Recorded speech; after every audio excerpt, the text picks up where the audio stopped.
ഭഗവതേ വാസു. അതുകൊണ്ടാണ് ഭാഗവതം നടത്തുന്നിടത്തും വായിക്കുന്നിടത്തും ജപിച്ചുകൊണ്ടിരിക്കേണ്ട മന്ത്രം ഏതാ? ഓം നമോ. പിന്നെ രണ്ടാമതൊരു മന്ത്രം കൂടെ ഓപ്ഷൻ തന്നിട്ടുണ്ട്. അത് അഷ്ടമസ്കന്ധത്തില് നാരായണ കവചം എന്ന് പറയുന്നൊരു ഭാഗമുണ്ട്. വൃത്രാസുരനെ ഭയന്ന ദേവേന്ദ്രന് സാക്ഷാൽ ത്വഷ്ടാവിൻ്റെ പുത്രനായിരിക്കുന്ന ആര്? ത്രിശിരസ് എന്ന് പറയുന്ന അദ്ദേഹം ഉപദേശിച്ചു കൊടുത്ത മന്ത്രമാണ് ഏത്? നാരായണ കവചം. ഓം ഹരിർവിദധ്യാൻ മമ സർവരക്ഷ എന്ന് പറഞ്ഞ് ആരംഭിക്കുന്ന ഈ രണ്ട് മന്ത്രമാണ് യഥാർത്ഥത്തിൽ ഭാഗവതം പാരായണം ചെയ്യുന്നിടത്ത് വായിക്കേണ്ടത്, പറയേണ്ടുന്ന മന്ത്രം അടിസ്ഥാനം. പക്ഷെ ഇന്ന് നമ്മുടെ യജ്ഞശാലയിൽ ചൊല്ലാത്ത മന്ത്രം ഏതാന്ന് ചോദിച്ചാൽ ഏതാ? ഇത് രണ്ടുമാണ്. എന്നിട്ട് പകരം ഇപ്പൊ കൊണ്ടുവന്നിരിക്കുന്ന മന്ത്രം ഏതാണെന്നറിയാവോ? ഏതാ? സർവത്ര ഗോവിന്ദനാം. അത് മന്ത്രമാ? ആണോ? അത് മന്ത്രമാണ്? അത് മന്ത്രമൊന്നുമല്ല. സർവത്ര ഗോവിന്ദനാമ സങ്കീർത്തനം. അപ്പൊ ഇരിക്കുന്നവരൊക്കെ ഗോവിന്ദ ഗോവിന്ദ അത് ചൊല്ലിയാൽ അവസാനവും ഗോവിന്ദ ഗോവിന്ദ. ആ സമയം കൂടെ ചൊല്ലേണ്ടത് ഏതാ? ഇത് ചൊല്ലത്തില്ല. കാരണം ഒരു മന്ത്രമെന്ന് പറഞ്ഞാൽ മന്ത്രത്തിന് ആദ്യം വേണ്ടുന്നത് പ്രണവമാണ്. നിങ്ങൾ ഏത് മന്ത്രം വേണേ എടുത്ത് നോക്കൂ. പ്രണവം എന്ന് പറഞ്ഞാൽ ഓങ്കാരം. പിന്നെ അതിനൊരു ഛന്ദസ് ഉണ്ടാവണം, അതിനൊരു ദേവതയുണ്ടാവണം, അതിനൊരു ഋഷിയും ഉണ്ടാവണം. ഇത്രയും ഉള്ളതേ ഏതാവും? മന്ത്രമാവും. സർവത്ര ഗോവിന്ദ സങ്കീർത്തനം, എല്ലായിടത്തും ഗോവിന്ദന്റെ നാമം ഉയർന്നു കേൾക്കട്ടെ, ഗോവിന്ദ ഗോവിന്ദ എന്നേ അതിനർത്ഥമുള്ളൂ. നേരെ മറിച്ച് ഓം നമോ ഭഗവതേ വാസുദേവായ അതല്ല. ഇത് ആർക്കും ഉപദേശിച്ചു കൊടുത്തതാ? സാക്ഷാൽ ധ്രുവകുമാരന് നാരദ മഹർഷി ഉപദേശിച്ചു കൊടുത്തതാ. നിങ്ങൾ ഭാഗവതം ഗുരുവായൂർ പ്രസിദ്ധീകരണം ഉണ്ടല്ലോ, 2 വോളിയത്തിലുള്ളത്. ആ ഭാഗവതത്തിലെ ഓരോ സ്കന്ധം ആരംഭിക്കുമ്പോഴും പുസ്തകത്തിന്റെ മേളിൽ എഴുതിയിരിക്കുന്ന സർവത്ര ഗോവിന്ദനാമ സങ്കീർത്തനം എന്നാണോ അതോ ഓം നമോ ഭഗവതേ വാസുദേവായ? എന്തുകൊണ്ടാണ്?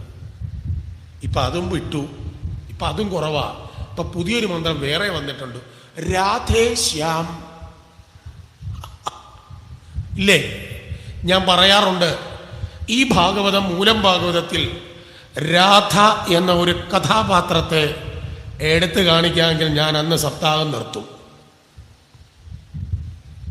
രാധയൊന്നും ഏതിലില്ല? ഭാഗവതത്തിലില്ല. രുക്മിണി പിന്നെ ഉണ്ട്. ഇവിടെ രാധയുള്ളത്.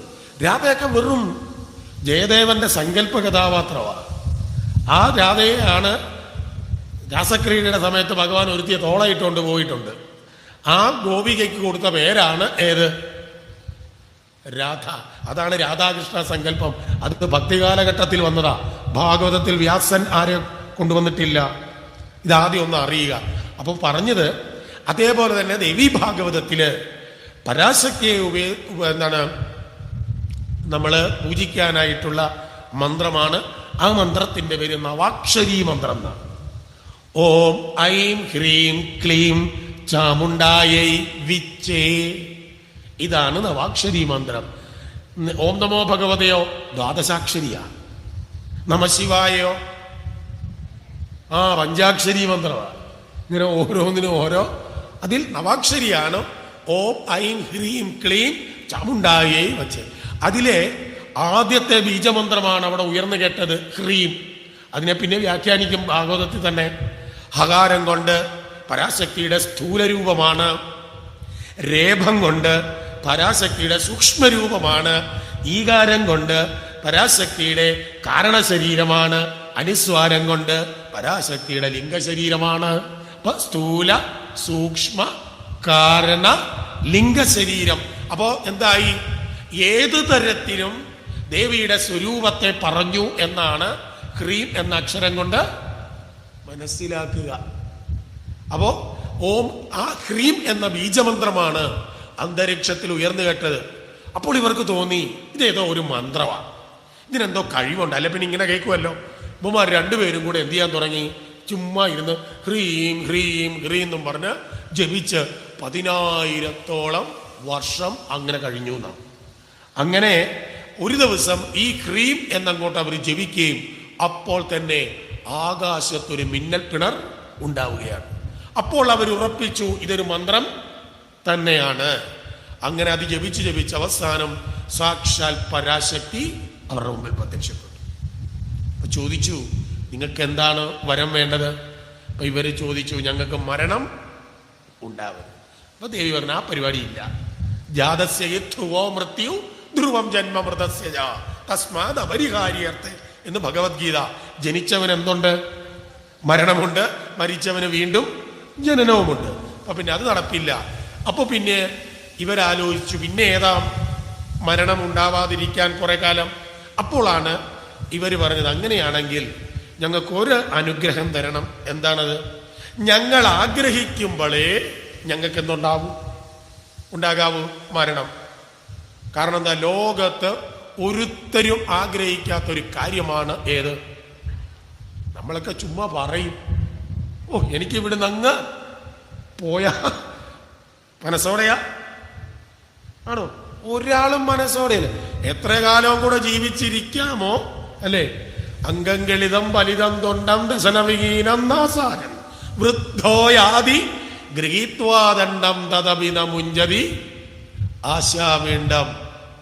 എത്ര കൂടി ചുരുണ്ടുകൂടിയാലും വീണ്ടും അദ്ദേഹത്തോട് ചോദിക്കുക, എന്താ ആഗ്രഹം എന്ന് ചോദിച്ചാൽ വീണ്ടും ഒരു 100 വർഷം കൂടെ ജീവിച്ചിരിക്കണം. അപ്പോ ഒരിക്കലും ജീവിതത്തിൽ ഒരാളും ആഗ്രഹിക്കാത്ത ഒരു കാര്യമാണ് ഏത്? മരണം എന്നുള്ളത്. അപ്പോ ഈ മരണം ഞങ്ങൾ ആഗ്രഹിക്കില്ലല്ലോ. അതുകൊണ്ട് ഇവര് പറഞ്ഞു, ഞങ്ങൾ ആഗ്രഹിക്കുമ്പോഴേ ഞങ്ങളുടെ മരണം സംഭവിക്കും. അങ്ങനെ തന്നെ ആയിക്കോട്ടെ എന്ന് പറഞ്ഞു. അങ്ങനെ വരബലം കൊണ്ട് ഗർവിതന്മാരുമായി. അപ്പൊ പിന്നെ നിൽക്കണം. പണ്ട് പറയും എന്താണ് ഭർതൃഹരി പറയും, 3 കാര്യങ്ങൾ ഓരോരുത്തർക്കും എന്താണ് നാശത്തിന് ഹേതുക്കളാണ്. അതിൽ ഒന്നാണ് യൗവനം, അതേപോലെ തന്നെ മറ്റൊന്നാണ് ധനം, മറ്റൊന്നാണ് വിദ്യ. അപ്പൊ ഇത് 3ഉം കൂടെ ഒരുത്തർ ഒരുമിച്ച് കിട്ടിയാലോ അവന്റെ സർവനാശമാണെന്നാ പറയുന്നത്. അപ്പൊ അതേപോലെയായി ഇവന്മാരും മതഗർഭിതന്മാരായി ഇവരിങ്ങനെ ജലാശയത്തിലൂടെ ഇങ്ങനെ പോവുകയാണ്. അങ്ങനെ പോകുമ്പോഴാണ് അവരൊരു താമര കണ്ടത്. ആ താമരയിൽ ഒരാളിരിക്കുന്നു. എല്ലാവർക്കും ഒരു തലയേ ഉള്ളൂ, ഇയാൾക്ക് 4 തല. അപ്പൊ ചോദിച്ചു, താനാരാ? അപ്പൊ പറഞ്ഞു, ഞാനാണ് ഈ സൃഷ്ടികർമ്മങ്ങളൊക്കെ നടത്തുന്ന ബ്രഹ്മാവ്. ഓ അത് ശരി, ഒരു കാര്യം ചെയ്യും, അദ്ദേഹം താഴോട്ട് ഇറങ്ങിയിട്ട് ഞങ്ങളെ യുദ്ധത്തിൽ തോൽപ്പിച്ചിട്ട് ഇനി എന്ത് ചെയ്താൽ മതി? യുദ്ധം ചെയ്താൽ മതി. ഇവന്മാരെ കണ്ടപ്പോ തന്നെ ആ പാവം ബ്രഹ്മദേവൻ ഭയന്നുപോയി. ഇവന്മാരൊക്കെ സാമം ദാനം ഭേദം ഈ 3 പ്രകാരത്തിലും ആര്? ബ്രഹ്മദേവൻ പ്രയോഗിച്ചു നോക്കി, എനിക്ക് നിങ്ങളോട് വയ്യ, യുദ്ധത്തിനുള്ള കഴിവൊന്നുമില്ല എന്നൊക്കെ പറഞ്ഞിട്ട് ഇവന്മാര് വിടത്തില്ല. അപ്പോഴാണ് ആകപ്പാട് ബ്രഹ്മദേവൻ കുഴഞ്ഞു. അവസാനം ബ്രഹ്മദേവൻ ആ ഭഗവാനെ കാണുവാനായിട്ട് ഇവന്മാരെ വെട്ടിച്ചിട്ട്, ഞാൻ നിങ്ങൾക്ക് പറ്റിയ ഒരാളെ കണ്ടുപിടിക്കാം എന്ന് പറഞ്ഞുകൊണ്ട് ബ്രഹ്മദേവൻ അവിടെ നിന്ന് പോവാണ്. നേരെ പോയത് വൈകുണ്ഠത്തിലാണ്. ചെന്നപ്പോഴോ പഴയതുപോലെ യോഗനിദ്രയിലാണ് ആര്? ഈ ബ്രഹ്മദേവൻ അല്ല ഭഗവാൻ. ഉടൻ തന്നെ അവിടെ ഇരുന്നു കൊണ്ട് ബ്രഹ്മദേവൻ ഭഗവാനെ അങ്ങോട്ട് സ്തുതിക്കുകയാണ്. അപ്പോ കുറേയൊക്കെ വിളിച്ചിട്ട് ഉണരാതെ വന്നു. അപ്പോഴാണ് യോഗനിദ്രയിലാണ്. അപ്പം മനസ്സിലായി ഇദ്ദേഹം നിദ്രയ്ക്ക് വശങ്കതനായി പോയിരിക്കുകയാണ്, നിദ്ര കീഴ്പ്പെടുത്തിയിരിക്കുകയാണ്. അതുകൊണ്ട് ഈ നിദ്രയ്ക്ക് കാരണമായിരിക്കുന്ന നിദ്രാദേവിയെ അല്ലെങ്കിൽ തമോരൂപിണിയായിരിക്കുന്ന ആ ദേവിയെ ആ ശരീരത്തിൽ നിന്നും വിട്ടുപോയെങ്കിൽ മാത്രമേ ഈ ഭഗവാൻ ഉണരൂ എന്ന് തിരിച്ചറിഞ്ഞിട്ട് ഇദ്ദേഹം അവിടെ വെച്ച് സ്തുതിച്ചത്. അങ്ങനെ സ്തുതി ഏതാണ്ട് തീരാറായപ്പോൾ അല്പസമയം കഴിഞ്ഞപ്പോൾ ഭഗവാന്റെ ശരീരം അങ്ങോട്ട് ചലിക്കാൻ തുടങ്ങി. അർത്ഥാൽ പതുക്കെയായിട്ട് നിദ്രാദേവി ആരെ വിട്ടുപോകാൻ തുടങ്ങി? ഭഗവാനെ വിട്ടുപോകാൻ തുടങ്ങി. അവസാനം ഭഗവാനെ പൂർണ്ണമായിട്ടും നിദ്രാദേവി വിട്ടകന്നു. കണ്ണു തുറന്നപ്പോൾ ഭഗവാൻ കാണുന്നത് ആരെയാണ്? തൻ്റെ മുമ്പിൽ കൂപ്പുകൈകളോടുകൂടി സ്തുതിച്ചു കൊണ്ടു നിൽക്കുന്ന ആരെ? സാക്ഷാൽ ബ്രഹ്മദേവനെയാണ്. ഉടൻ തന്നെ ബ്രഹ്മദേവനോട് ചോദിച്ചു, എന്താണ് കാരണം? അപ്പോഴാണ് പറഞ്ഞത്, ഭഗവാനെ നിവൃത്തിയില്ല, രണ്ടവന്മാര് എന്നെ കൊന്നേ അടങ്ങൂ എന്നും പറഞ്ഞ് രണ്ടുപേര് വന്നിരിക്കുന്നു, അവരെ ഏത് വിധേനയും അങ്ങില്ലാതാക്കണം. അപ്പം ഭഗവാൻ ചിന്തിച്ചു. അപ്പോഴാണ് മനസ്സിലായത്, പരാശക്തിയുടെ തന്നെ അനുഗ്രഹം വാങ്ങിച്ചിട്ട് സ്വയം മരണം വരിക്കുമ്പോഴേ മരണമുണ്ടാകാവൂ എന്ന ഭജിച്ചിരിക്കുന്ന ആരാണ് വന്നിരിക്കുന്നത്? ഇവന്മാരാണ്. ഇവന്മാരെ വധിക്കണം. അതിനെന്താ പറഞ്ഞു? ഭയപ്പെടണ്ട, ഞാൻ ഇവന്മാരെ രണ്ടുപേരെയും ശരിയാക്കാന്നൊക്കെ പറഞ്ഞുകൊണ്ട് ഇവർ തമ്മിൽ സംസാരിച്ചു കൊണ്ടിരിക്കുമ്പോഴാണ് ഓടിപ്പോയ ബ്രഹ്മദേവനെ കാണാതെ ആര് തപ്പി വരുന്നത്? ഈ മധുകയുടെ ബന്മാർ കണ്ട്. ആഹാ, അപ്പോഴാ ഇവിടെ നിൽക്കുന്നുണ്ട്. ആഹാ, നീ ഇവിടെ വന്ന് നിൽക്കുകയാണോ? കൊള്ളാമല്ലോ ആള്. ഒരു കാര്യം ചെയ്യും, ആദ്യം നിന്നെ കൊല്ലാം. അപ്പോൾ ആര് കിടക്കുന്നത് കാണുന്നത്? വിഷ്ണു സർപ്പത്തിന്റെ ശേഷനാഗത്തിന്റെ പുറത്ത് ശയിക്കുന്ന വിഷ്ണുവിനെ കണ്ട്. ഓ, ഇയാളുടെ കയ്യിൽ നിന്ന് സഹായം മേടിക്കാനാണോ അവന്? എന്താ ശരി, ആദ്യം നിന്നെ അങ്ങ് കൊന്നിട്ട് ആ പാമ്പിന്റെ പുറത്ത് കിടക്കുന്നവനെ ഞങ്ങൾ തല്ലി കൊല്ലുന്നുണ്ട് എന്നൊക്കെ അങ്ങോട്ട് വീരവാദം മുഴക്കി. അപ്പോഴത്തേക്ക് ഭഗവാൻ പറഞ്ഞു, അങ്ങേരെ വിട്ടേര്, പ്രായമൊക്കെ ആയി. ഒരു കാര്യം ചെയ്യും, നിങ്ങളുമായിട്ട് ഞാൻ അങ്ങോട്ട് യുദ്ധത്തിൽ ഏർപ്പെട്ടാ പോരെ? അതിനെന്താ, നീയാണോ അതിന് തരെങ്കിൽ ആദ്യം നീയുമായിട്ടാവാം. നിന്നെ കൊന്നിട്ട് വേണം ആ 4 തലയുള്ളവനെ അടുത്ത് തീർക്കാൻ. സമ്മതിച്ചു. അങ്ങനെ രണ്ടു കൂട്ടരും കൂടി ഭഗവാൻ വിഷ്ണുവും മധുകൈടവന്മാരുടെ യുദ്ധം പ്രഖ്യാപിച്ചു. തുടങ്ങി. ആദ്യം യുദ്ധം തുടങ്ങിയത് ആരാ? മധുവ. അതിഭയങ്കരമായ യുദ്ധം നടന്നു, ഗദായുദ്ധം. മധു ക്ഷീണിച്ചു. അപ്പോൾ മധു പോയങ്ങിരുന്നു. അടുത്തത് ആര് കയറി? കൈടവൻ. കുറെ നേരം ഗത കൊണ്ടടിച്ചു. കൈടവൻ ക്ഷീണിച്ചു, കൈടവൻ ഇരുന്നു. വീണ്ടും ആര് കയറി? അപ്പൊ ചുരുക്കം പറഞ്ഞാൽ യവന്മാര് മാറി മാറിയായി അടി. പല രൂപത്തിൽ നോക്കിയിട്ടും ഭഗവാന് ഇവന്മാരെ ഒന്നും ചെയ്യാൻ പറ്റുന്നില്ല. അവസാനം ഭഗവാൻ ഉറപ്പിച്ച് രണ്ടുപേരും കൂടെ തന്നെ ശരിയാക്കും. എന്താണ് മാർഗം? തന്നെ കൊണ്ടാവില്ല. കാരണം പരാശക്തിയിൽ നിന്ന് ഇവന്മാർ ഇങ്ങനെ ഒരു വരവും കൂടി വാങ്ങിയിരിക്കുമ്പോൾ തന്നെ കൊണ്ട് ഇതാവില്ല എന്ന് ആലോചിച്ച് എങ്ങനെ ഇവന്മാരെ ശരിയാക്കാം? അപ്പോൾ ദേവിയുടെ അനുഗ്രഹം ഉണ്ടായേ മതിയാവൂ എന്നങ്ങോട്ട് ചിന്തിച്ചു. അപ്പോഴാണ് ഭഗവാൻ ഈ മധുകൈടവന്മാരോട് പറഞ്ഞു, ഇതൊരു ന്യായമായ മാർഗമല്ല. ഒന്ന്, യുദ്ധത്തിന് ചില നിയമങ്ങളുണ്ട്. കുട്ടികളെ യുദ്ധം ചെയ്യാറില്ല. ആയുധം താഴെ പോയവരോട് സാധാരണഗതിയിൽ ആരും യുദ്ധം ചെയ്യാറില്ല. അതേപോലെ പേടിച്ചോടിയവരെ പുറകെ ചെന്ന് യുദ്ധം ചെയ്യാറില്ല. അതേപോലെയാണ് ഒരു കൂട്ടര് മാത്രം വിശ്രമിക്കുക, മറ്റൊരാള് യുദ്ധം ചെയ്യുക. അത് ശരിയല്ലല്ലോ. നിങ്ങൾ രണ്ടുപേരും കൂടെ മാറി മാറി യുദ്ധം ചെയ്യും. ക്ഷീണിക്കുന്നവരിരിക്കും. ഇവിടെ ഞാൻ ഒറ്റ ഒരുത്തൻ എന്ത് ചെയ്യുകയാണ്?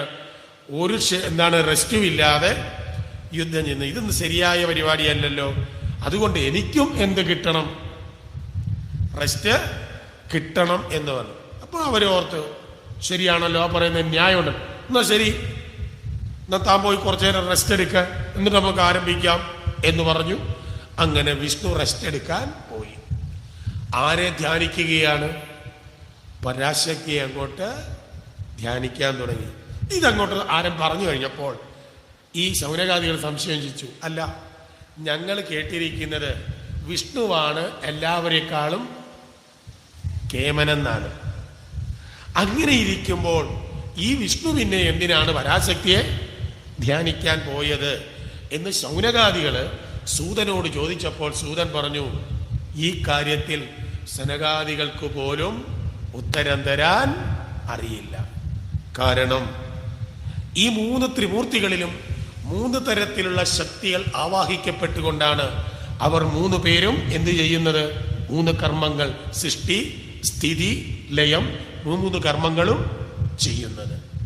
ഇവിടെയെല്ലാം അതുപോലെ തന്നെ യുദ്ധം ചെയ്യുന്നവന് യുദ്ധം ചെയ്യാനുള്ള ശക്തി, ഭക്ഷണം കഴിക്കാൻ ഉള്ളവന് ഭക്ഷണം കഴിക്കാനുള്ള ശക്തി. ഏത് കർമ്മം ചെയ്യണമെങ്കിലും ശക്തിയുടെ സാന്നിധ്യമുണ്ടെങ്കിലേ അവരെ കൊണ്ട് ഇതൊക്കെ ചെയ്യാൻ സാധിക്കും.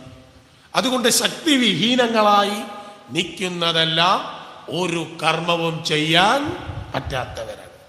അതുകൊണ്ട് ആ ശക്തി സ്വരൂപിണിയായിരിക്കുന്ന ആ പരാശക്തിയുടെ അനുഗ്രഹം കൊണ്ടാണ് 3 പേരും എന്താണ് സൃഷ്ടിയും സ്ഥിതിയും ലയവും നടത്തുന്നത്. അപ്പൊ പറഞ്ഞതിന്റെ അർത്ഥം ഇവർ 3 പേരും ആരുടെ നിയന്ത്രണത്തിലാണ്? ആ ദേവിയുടെ നിയന്ത്രണം കൊണ്ട്, ആ ദേവിയുടെ സാന്നിധ്യമുള്ളത് കൊണ്ടാണ് അവരോരോരുത്തർക്കും ഈ കർമ്മങ്ങളൊക്കെ സാധിക്കുന്നത് എന്ന് പറഞ്ഞ് അവരെ ഒന്ന് മനസ്സിലാക്കി കൊടുത്തു. അതിനുശേഷം വീണ്ടും ഭഗവാൻ ആരെ ധ്യാനിക്കുകയാണ്? ദേവിയെ ധ്യാനിക്കുന്ന കഥയങ്ങ് ആരംഭിച്ചു. അങ്ങനെ പറഞ്ഞുകൊണ്ടിരുന്നപ്പോഴാണ് പറഞ്ഞത്, അങ്ങനെ ഭഗവാന്റെ സ്തുതിയെല്ലാം കേട്ട് കഴിഞ്ഞപ്പോൾ ആകാശത്ത് സാക്ഷാൽ പരാശക്തി പ്രത്യക്ഷപ്പെടുകയാണ്. എങ്ങനാ വന്നത്? ചിരിച്ചുകൊണ്ടാണ് പ്രത്യക്ഷപ്പെടുന്നത്. എന്താ കാര്യം? എത്ര നോക്കിയിട്ടും ഈ വിഷ്ണുവിനെ കൊണ്ട് ഒന്നും ചെയ്യാൻ സാധിച്ചില്ല. ഉടനെ തന്നെ ദേവിയെ കണ്ടപ്പോൾ ഭഗവാൻ കൈകുപ്പി തൊഴുതുകൊണ്ട് പറയുകയാണ്, അല്ലയോ മഹാമായി, ഈ 2 അവന്മാരും കൂടി എന്നെ ഉടനെ കൊല്ലും. അതുകൊണ്ട് എന്നെ കൊണ്ടാവില്ല ഇവന്മാരെ യുദ്ധത്തിൽ ഇല്ലാതാക്കാൻ. കാരണം ദേവി അങ്ങയുടെ ആ വരബലത്താൽ അവന്മാര് മതഗർഭിതന്മാരാണ്. കാരണം ആ വരം നേടിയെങ്കിലും ഒരിക്കലും ഇവന്മാർ സ്വയം ആഗ്രഹിക്കുകയില്ല. എന്താണ്? ഞങ്ങൾക്ക് മരണം ഉണ്ടാവട്ടെ എന്ന്. അതുകൊണ്ട് ഏത് വിധേനയും ദേവി അങ്ങയുടെ മായാശക്തി പ്രയോഗിച്ചെങ്കിൽ മാത്രമേ എനിക്ക് ഇവരെ കൊല്ലാൻ സാധിക്കൂ. ഇപ്പൊ ചിരിച്ചു, ഒന്നും പേടിക്കണ്ട, ഇവന്മാരെ ഇങ്ങനെ വിട്ടത് തന്നെ ഞാൻ തന്നെയാണ്. അതുകൊണ്ട് ഇതിനുള്ള മാർഗവും ഞാൻ ചെയ്തു കൊള്ളാം. ഒരു കാര്യം ചെയ്, അങ്ങ് വീണ്ടും ചെന്നിട്ട് ആരോട് യുദ്ധം ചെയ്യാൻ പറഞ്ഞു? ഈ മധുകൈടവന്മാരോട്. തിരികെ വന്നു. ഇപ്പൊ ചോദിച്ചു, ആ ക്ഷീണമൊക്കെ മാറിയോ? ആ എന്നാ മാറി, വരാൻ പറഞ്ഞു. പിന്നെ യുദ്ധം ആരംഭിക്കുക. അങ്ങനെ അങ്ങോട്ട് യുദ്ധം, 2 പേരും കൂടെ അങ്ങോട്ട് നിന്ന് ഭഗവാനോട് യുദ്ധം തുടങ്ങിയപ്പോഴാണ് പെട്ടെന്ന് ആകാശത്തിൽ അതിസുന്ദരിയായ ഒരു സ്ത്രീരൂപം പ്രത്യക്ഷപ്പെടും. ഒറ്റ നോട്ടത്തിൽ എന്ത് ചെയ്തു? ഭഗവാൻ നോക്കിയപ്പോൾ ഭഗവാനെ നോക്കി അങ്ങ് കണ്ണടച്ചു. ഇപ്പൊ തന്നെ മനസ്സിലായി ഇതാരാ? ആ പരാശക്തിയ. യവന്മാരും യുദ്ധം തുടങ്ങുക. അങ്ങനെ യുദ്ധം അങ്ങോട്ട് വന്നു കഴിഞ്ഞപ്പോൾ ദേവി മുകളിൽ നിൽക്കുക. അപ്പോഴാണ് പെട്ടെന്ന് ഭഗവാൻ തന്റെ ഗതയൊക്കെ താഴെ ഇട്ടിട്ട് പറഞ്ഞു, ആ ഞാനങ്ങ് സന്തുഷ്ടനായിരിക്കുന്നു, നിങ്ങളുടെ യുദ്ധത്തിൽ ഞാൻ എന്ത് ചെയ്തിട്ട് സംപ്രീതനായിരിക്കുന്നു. നിങ്ങൾ 2 പേർക്കും എന്താണോ വരം വേണ്ടുന്നത് അതെന്നോട് ചോദിച്ചോളാൻ പറഞ്ഞു. അപ്പോൾ മധുകൈടവന്മാർ ഞെട്ടിപ്പോയി. എടാ, ഗത കൊണ്ട് അടിച്ച് ഇവനെ നമ്മള് തോൽപ്പിച്ചുകൊണ്ട് നിർത്തിയിരിക്കുക. ആ സമയത്ത് അയാൾ വലിയ കേമനാണെന്ന് കാണിക്കാൻ എന്ത് ചെയ്തിരിക്കുന്നത്? നമ്മൾ ആരോട് വരം ചോദിച്ചോളാൻ? അപ്പൊ നമ്മളെ താഴ്ത്തിക്കെട്ടാണ്. ഇതെന്താ ഇയാൾ ഇങ്ങനെ ചെയ്യാൻ കാരണം? അപ്പോഴാണ് ഇവന്മാർ 2 പേരുടെ ചുറ്റും നോക്കിയിട്ട് മേലോട്ട് നോക്കിയപ്പോ സുന്ദരിയായ ഒരു സ്ത്രീ നിൽക്കും. അമ്പടാ, ഇപ്പൊ പിടികിട്ടി. എന്താ കാര്യം? ഈ പെണ്ണിന്റെ മുമ്പിൽ താനാണ് കേമനെന്ന് കാണിക്കുന്നതിന് വേണ്ടിയിട്ടാണ് ഞങ്ങളോട് വരം ചോദിക്കാൻ പറഞ്ഞത്. അപ്പൊ ആ പെണ്ണ് കരുതിക്കോളും യുദ്ധത്തിൽ ആരാ ജയിച്ചത്? ഇങ്ങേരാണ് എന്ന് പറഞ്ഞാൽ അവരുടെ മുമ്പിൽ കേമനാവാനല്ലേ. പറഞ്ഞാ കൊള്ളാം നിന്റെ പരിപാടി. ഞങ്ങൾ തോപ്പിച്ചു കഴിഞ്ഞപ്പോ പറയാ ഞങ്ങളേന്ന്. യഥാർത്ഥത്തിൽ ഞങ്ങളല്ലേടാ നിനക്ക് വരം തരേണ്ടത്, ഞങ്ങളുടെ കയ്യിൽ നിന്നല്ലേ നീ വരം വാങ്ങേണ്ടുന്നത്. ഇത് കേൾക്കാൻ ആര് കാത്തിരിക്കുന്നത്? ഭഗവാൻ. ആ ശരി, അങ്ങനെയാണ്, നിങ്ങളാണോ എനിക്ക് വരുന്നത്? അങ്ങനെയാണെങ്കിൽ എനിക്ക് വരം തരാമോ? അപ്പൊ മേളിൽ ആര് നിപ്പുണ്ട്? സ്ത്രീ നിപ്പുണ്ട്. അപ്പൊ സ്ത്രീയുടെ മുമ്പിൽ കേമന്മാരാകണമല്ലോ. അതിനുമാര് തല കുലുക്കിയിട്ട് പറഞ്ഞു, ആ അങ്ങനെയാണെങ്കിൽ നിനക്ക് എന്താ വരം വേണ്ടെന്ന് വെച്ചാൽ എന്നോട് ചോദിച്ചോളാൻ പറഞ്ഞു. അപ്പൊ പറഞ്ഞു, 2 പേരെ എനിക്ക് കൊല്ലണം. ഇതങ്ങോട്ട് കേട്ട് കഴിഞ്ഞപ്പോൾ അമ്മമാർക്ക് മനസ്സിലായി, വെട്ടിലായി. എനിക്ക് നിങ്ങളെ കൊല്ലണം എന്ന് പറഞ്ഞാൽ ഈ വരം കൊടുക്കണ്ടേ? അപ്പൊ ഇവര് എന്തിന് തയ്യാറാവണം? മരിക്കാൻ തയ്യാറാകണം. അതല്ലേ ഇവര് വരവും മേടിച്ചിരിക്കുന്നത്. ഞങ്ങൾ ആഗ്രഹിക്കുമ്പോഴേ വീണുപോയി. ഇവിടത്തേക്ക് ഇവര് മനസ്സിലായി. അപ്പൊ പറഞ്ഞു, ഞങ്ങളത് തരാം, പക്ഷെ അങ്ങനെയാണെങ്കിൽ നീയും തിരിച്ച് അങ്ങൾക്കും വരം തരണം. ആദ്യം ഞങ്ങളോട് ചോദിച്ചില്ലേ വരം വേണോന്ന്? ആ തരാം, ഞാനും തരാം. എന്നാ അങ്ങനെയാണെങ്കിൽ ഞങ്ങളെ വെള്ളത്തിൽ വെച്ച് കൊല്ലാൻ പറ്റത്തില്ല. പിന്നെയോ ഭൂമി ഉണ്ടായിട്ട് ഭൂമിയിൽ വെച്ച് അല്ലെങ്കിൽ ഒരു പ്രതലത്തിൽ വെച്ച് ഞങ്ങളെ കൊല്ലാവൂ. എങ്ങും വെള്ളം നിറഞ്ഞു കിടക്കുമ്പോ എവിടെ കൊണ്ടുവന്ന് ഭൂമി ഉണ്ടാക്കാനാ പ്രതലം? അതിനെന്താ, അത് ഞാൻ ഏറ്റെന്ന് പറഞ്ഞു. എന്നാ ശരി. ഉടൻ തന്നെ എന്ത് ചെയ്തു? ഭഗവാൻ തൻ്റെ തൊട അങ്ങോട്ട് വലുതാക്കി. ബാ ഒരാളിങ്ങോട്ട് വന്ന് കിടന്നോളാൻ പറഞ്ഞു. അപ്പൊ ഇവന്മാരെന്ത് ചെയ്തു? അവരുടെ ശരീരം വലുതാക്കി. അപ്പൊ വീണ്ടും ഭഗവാൻ വലുതാക്കി. ചുരുക്കം പറഞ്ഞാൽ മാറി മാറി തുട വലുതാക്കി. അവസാനം ഇവർക്ക് മനസ്സിലായി നടപ്പില്ല. അവസാനം ഓരോരുത്തരും കൊണ്ടുവന്ന് തല വെച്ചു കൊടുത്തു. അങ്ങനെ ഈ മധുകൈടവന്മാരെ ആര് വധിച്ചു? ഭഗവാൻ വധിച്ചു. ഈ മധുകൈടവന്മാരെ വധിച്ചു കഴിഞ്ഞപ്പോൾ ഇവന്മാരുടെ മേധസ് മുഴുവൻ സമുദ്രത്തിൽ കലർന്നു. അത് പിന്നീട് അടിച്ചടിച്ച് ഭൂമിയിൽ തിരയടിച്ച് കയറി. അങ്ങനെ ഇവരുടെ മേധസ് കലർന്നത് കൊണ്ട് ഭൂമിക്ക് പിന്നീട് ഒരു പേര് വന്നു, മേദിനി എന്നൊരു പേര് അന്ന് മുതൽ കിട്ടി. അതുമാത്രമല്ല, ഇവന്മാരുടെ മേധസ് കലർന്നത് കൊണ്ട് മണ്ണ് തിന്നാൻ പറ്റാത്ത വസ്തുവായി മാറുകയും ചെയ്തു. നന്നായി. ഇനി അതുകൂടെ ഉള്ളു തിന്നാൻ. അതുകൊണ്ട് ഏതായാലും ഇങ്ങനെയാണ് ഈ നാമം കിട്ടിയത് എന്ന് പറഞ്ഞുകൊണ്ട് ഒരു കഥ.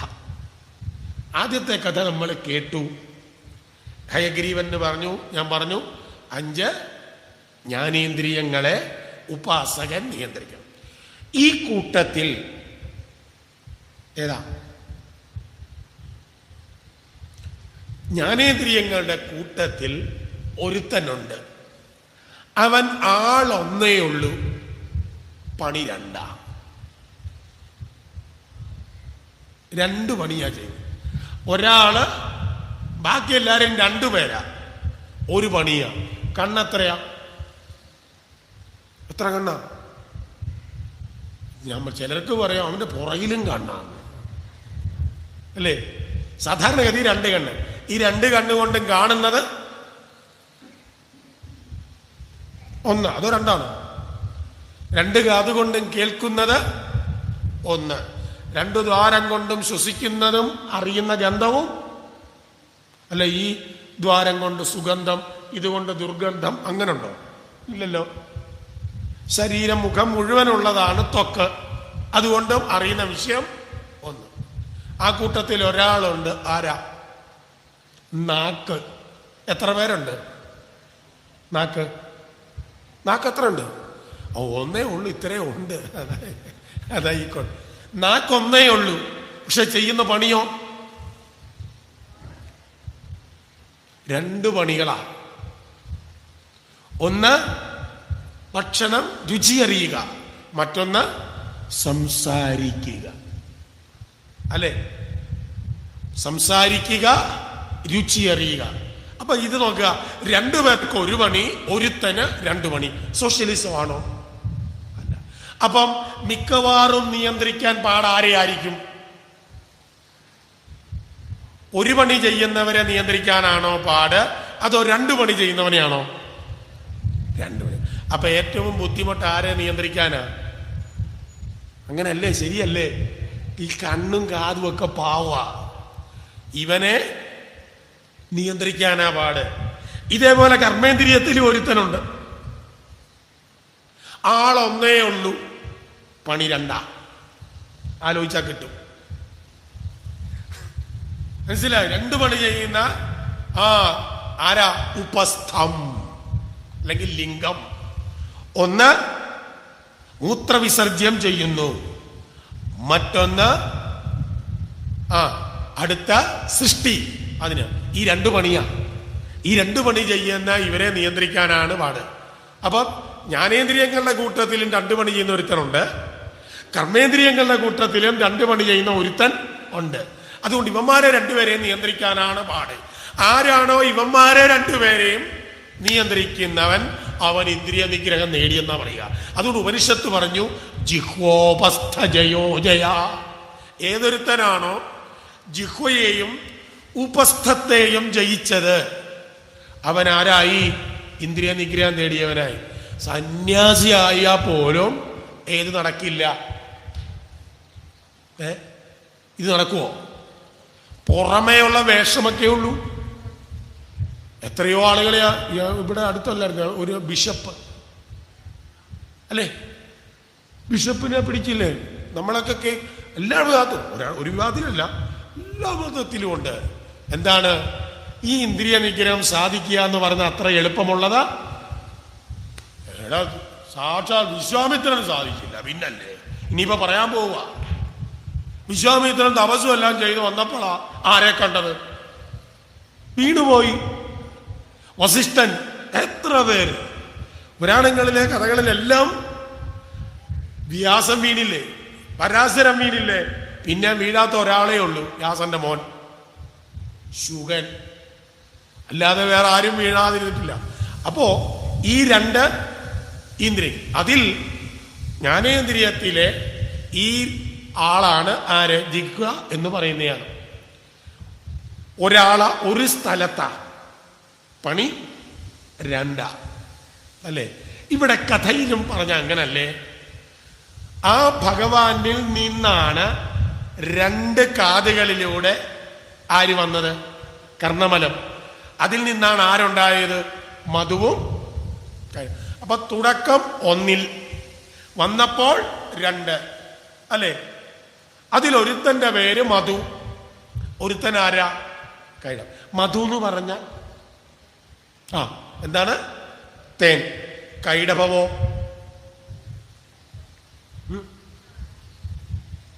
വിഷമാണ്. ഒന്ന് തേനുമാണ്, ഒന്ന് വിഷമാണ്. ശരിക്കും അതല്ലേ നമ്മുടെ നാക്ക്? ആണോ? ചില സമയത്ത് ഇതിന്ന് വരുന്ന തേന അപ്പുറത്ത് അയലോക്കംകാരനുമായിട്ട് ഗുസ്തി വിളിക്കുമ്പോഴോ ഒന്നാം തരം കൈടവോ അങ്ങോട്ട് തുപ്പുന്നത് ആണോ? അപ്പോ ഒരു സമയത്ത് ഇവൻ ആരാകുന്നു? തേനൊലിക്കുന്ന വാക്കുകൾ പറയുന്നു. അടുത്ത നിമിഷം ഇവൻ ആരുമാകുന്നു? വിഷം വമി. ചിലവന്മാരൊക്കെ എവിടെങ്കിലും ഇരുന്ന് പറഞ്ഞാൽ മതി, അത് മിക്കവാറും എന്തായി തീരും? ഒരു സംസ്ഥാനം മുഴുവൻ തമ്മിൽ തല്ലുന്ന, ശരിയല്ലേ? ഒരു വാക്കാണ് ഒരു വിഷം തപ്പുന്നത്. അതുകൊണ്ടാണ് ഒരു രാജ്യം തന്നെ വെന്തുവെണ്ണീറായി പോകുന്നത്.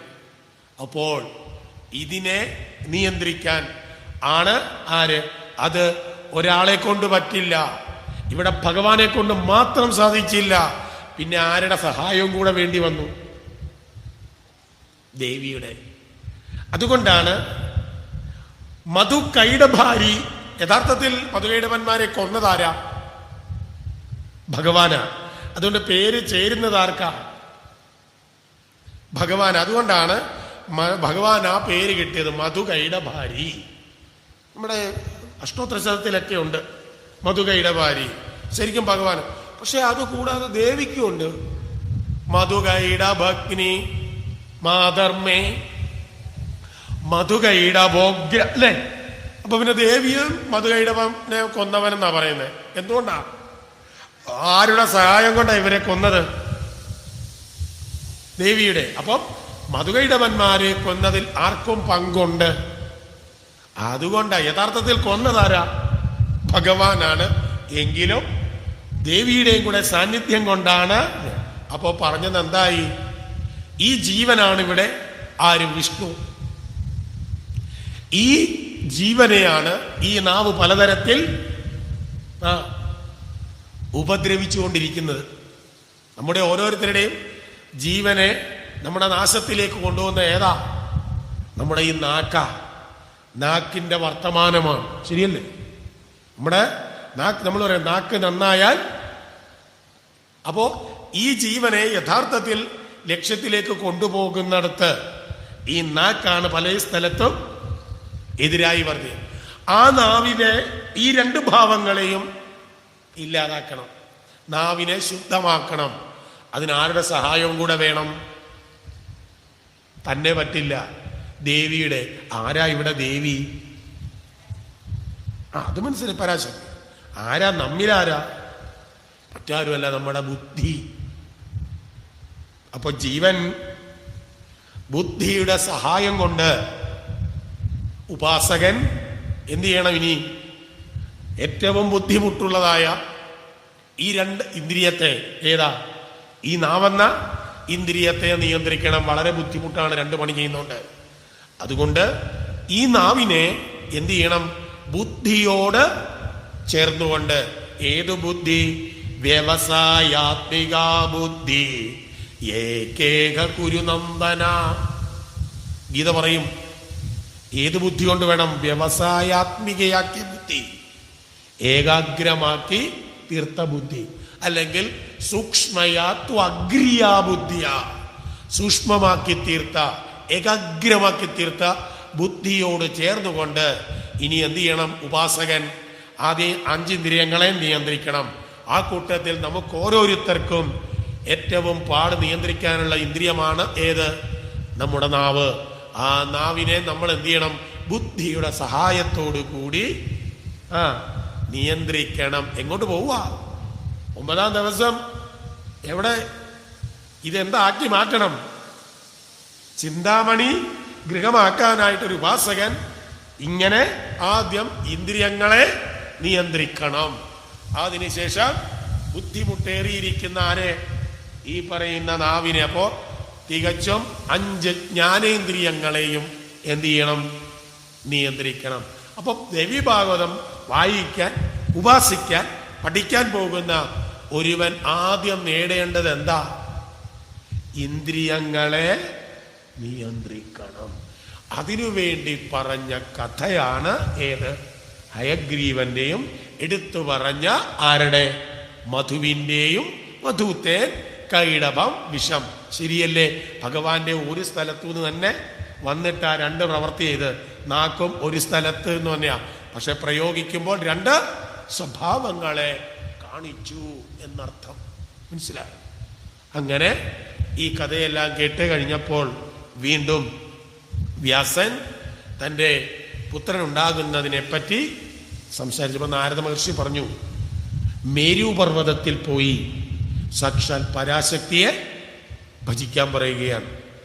അങ്ങനെ സാക്ഷാൽ ആ വ്യാസൻ നേരെ സുമേരു പർവ്വതത്തിൽ എത്തുകയാണ്.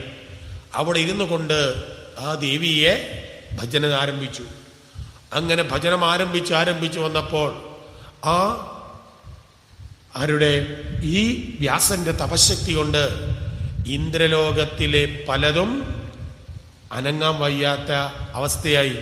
ഇന്ദ്രന് പോലും കർമ്മം ചെയ്യാൻ, കാരണം ഈ തപശക്തിയുടെ ചൂടിന്റെ വമനം കാരണം ഒന്നും ചെയ്യാൻ വയ്യാത്ത അവസ്ഥയിലേക്ക് ആയി. ആര്? ദേവേന്ദ്രൻ. ഉടൻ തന്നെ അന്വേഷിച്ചു. അപ്പോഴാണ് അറിഞ്ഞത് ആര്? ഈ വ്യാസൻ തപസ് ചെയ്യുന്നതിന്റെ ഫലമായിട്ടാണ് ദേവലോകത്തെ പല കാര്യങ്ങളും നടക്കാതെ വരുന്നത് എന്നറിഞ്ഞു കഴിഞ്ഞാൽ ദേവേന്ദ്രൻ അപ്പോൾ തന്നെ തീരുമാനിച്ചു, അങ്ങനെയാണെങ്കിൽ വ്യാസന്റെ ഈ തപസ് നിർത്തലാക്കണം. അതിന് നേരെ പോകാൻ തന്നെ തീരുമാനിച്ച് അതിനുള്ള കോപ്പ് കൂട്ടിയപ്പോൾ സാക്ഷാൽ രുദ്രൻ മഹാദേവൻ ഈ വിവരമറിയുകയാണ്. ഉടൻ തന്നെ ഭഗവാൻ അവിടെ എത്തി പറഞ്ഞു, നിന്റെ സ്ഥാനം മോഹിച്ചുകൊണ്ടൊന്നുമല്ല വ്യാസൻ ഈ തപസ് ചെയ്ത്. അദ്ദേഹത്തിന്റെ ഉള്ളിൽ ഒറ്റൊരാഗ്രഹമേ ഉള്ളൂ, ഉത്തമമായ ഒരു സന്താനം ഉണ്ടാകണം. ആ സന്താനത്തെ നേടുന്നതിന് വേണ്ടിയിട്ടാണ് ആര് പറയുന്ന വ്യാസൻ തപസ് ചെയ്യുന്നത്. ഒരു കാര്യം ചെയ്യാം, ഞാൻ ഉടൻ തന്നെ അങ്ങോട്ട് പോകുന്നുണ്ട്, പോയിട്ട് അതിനുള്ള വഴി പറഞ്ഞു കൊടുക്കും. അതോടുകൂടി വ്യാസൻ എന്ത് ചെയ്യും? തപസ്സിൽ നിന്ന് മോചിതനാവും, തനിക്കും പ്രശ്നമൊന്നും ഉണ്ടാവില്ല എന്ന് പറഞ്ഞ് ദേവേന്ദ്രനെ ഭഗവാൻ മഹാദേവൻ പറഞ്ഞു വിട്ടു. അതിനുശേഷം മഹാദേവൻ വ്യാസൻ തപസ് ചെയ്യുന്ന സ്ഥലത്തേക്ക് എത്തുകയാണ്. തപസ്സിൽ മുഴുകിയിരിക്കുന്ന വ്യാസനെ മഹാദേവൻ വിളിച്ചുണർത്തി പറഞ്ഞു, അങ്ങൊന്നും ചെയ്യണ്ടിനി, അങ്ങയുടെ ആശ്രമത്തിലേക്ക് പോവുക. ആശ്രമത്തിൽ ചെന്നിട്ട് ഈ സന്താനമുണ്ടാകുന്നതിന് വേണ്ടിയിട്ടൊരു പുത്രകാമേഷ്ടി യാഗം നടത്തിക്കൊള്ളാം. ആ യാഗം നടത്തിക്കഴിയുമ്പോൾ അങ്ങേക്കൊരു പുത്രൻ ഉണ്ടാവും. അപ്പോഴാണ് ഭഗവാനോട് വ്യാസം പറഞ്ഞു, അങ്ങനെയാണെങ്കിൽ എനിക്ക് ആ യാഗത്തിലെ അഗ്നിയെ പോലെയുള്ള ഒരു ദിവ്യനായിരിക്കുന്ന പുത്രൻ വേണം എനിക്കുണ്ടാവാൻ. അങ്ങനെ തന്നെ സംഭവിക്കും എന്ന് പറഞ്ഞുകൊണ്ട് വ്യാസനെ യാത്രയാക്കി. വ്യാസൻ തൻ്റെ ആശ്രമമായിരിക്കുന്ന ശമ്യാപ്രാസത്തിൽ എത്തി. അവിടെ യാഗത്തിനുള്ള ഒരുക്കങ്ങളെല്ലാം കൂട്ടി അതിഗംഭീരമായിട്ട് യാഗം ആരംഭിച്ചു. അപ്പൊ യാഗം ആരംഭിക്കുമ്പോൾ യാഗത്തില് എന്തുണ്ടാവും? അഗ്നി ജ്വലിപ്പിക്കണം. ഈ അഗ്നി ജ്വലിപ്പിക്കാനായിട്ട് 2 അരണികൾ. അതിന് പറയുന്നത് എവിടാ, നാരായണീയത്തില് 94 എൻ്റെ ഓർമ്മ, ഒത്തിരിയായി വായിച്ചു നോക്കിയിട്ട്. 94 ഭാഗത്തില് ജ്ഞാനയോഗം എന്ന് പറയുന്ന ദശകമുണ്ട്.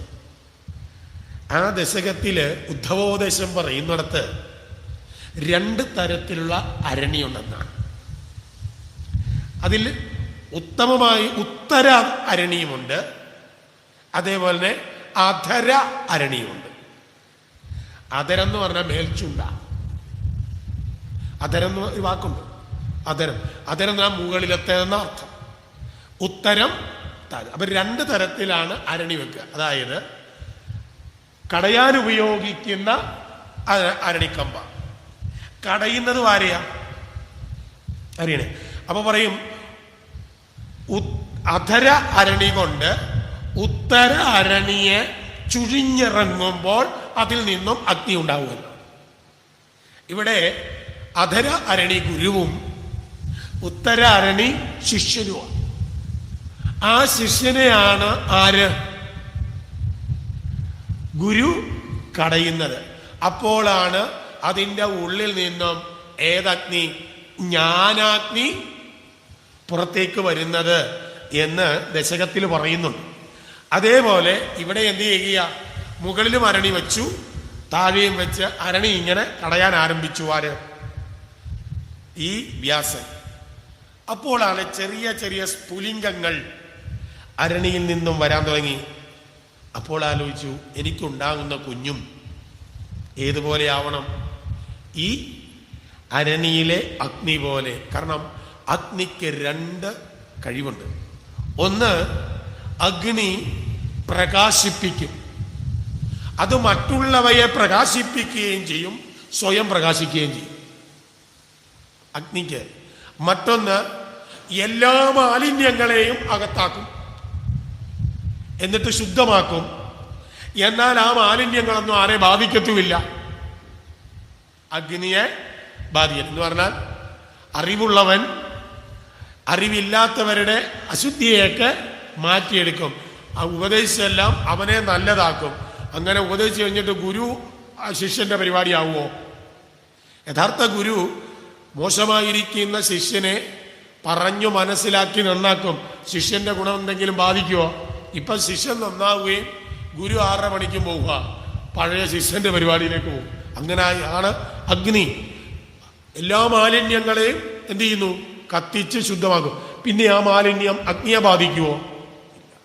ഇതുപോലെ അപ്പം മറ്റുള്ളവരുടെ മാലിന്യങ്ങളെ, അജ്ഞാനത്തെ നീക്കുന്നവനും അജ്ഞാനം അല്പം പോലും ബാധിക്കാത്തവനും ആയ ഒരു പുത്രനെ വേണം തനിക്ക് ഉണ്ടാവണം എന്നൊക്കെ ഇങ്ങനെ ആഗ്രഹിച്ച് കടഞ്ഞുകൊണ്ടിരിക്കുമ്പോഴാണ് ആകാശത്ത് ഒരു അപ്സരസിനെ കണ്ടത്.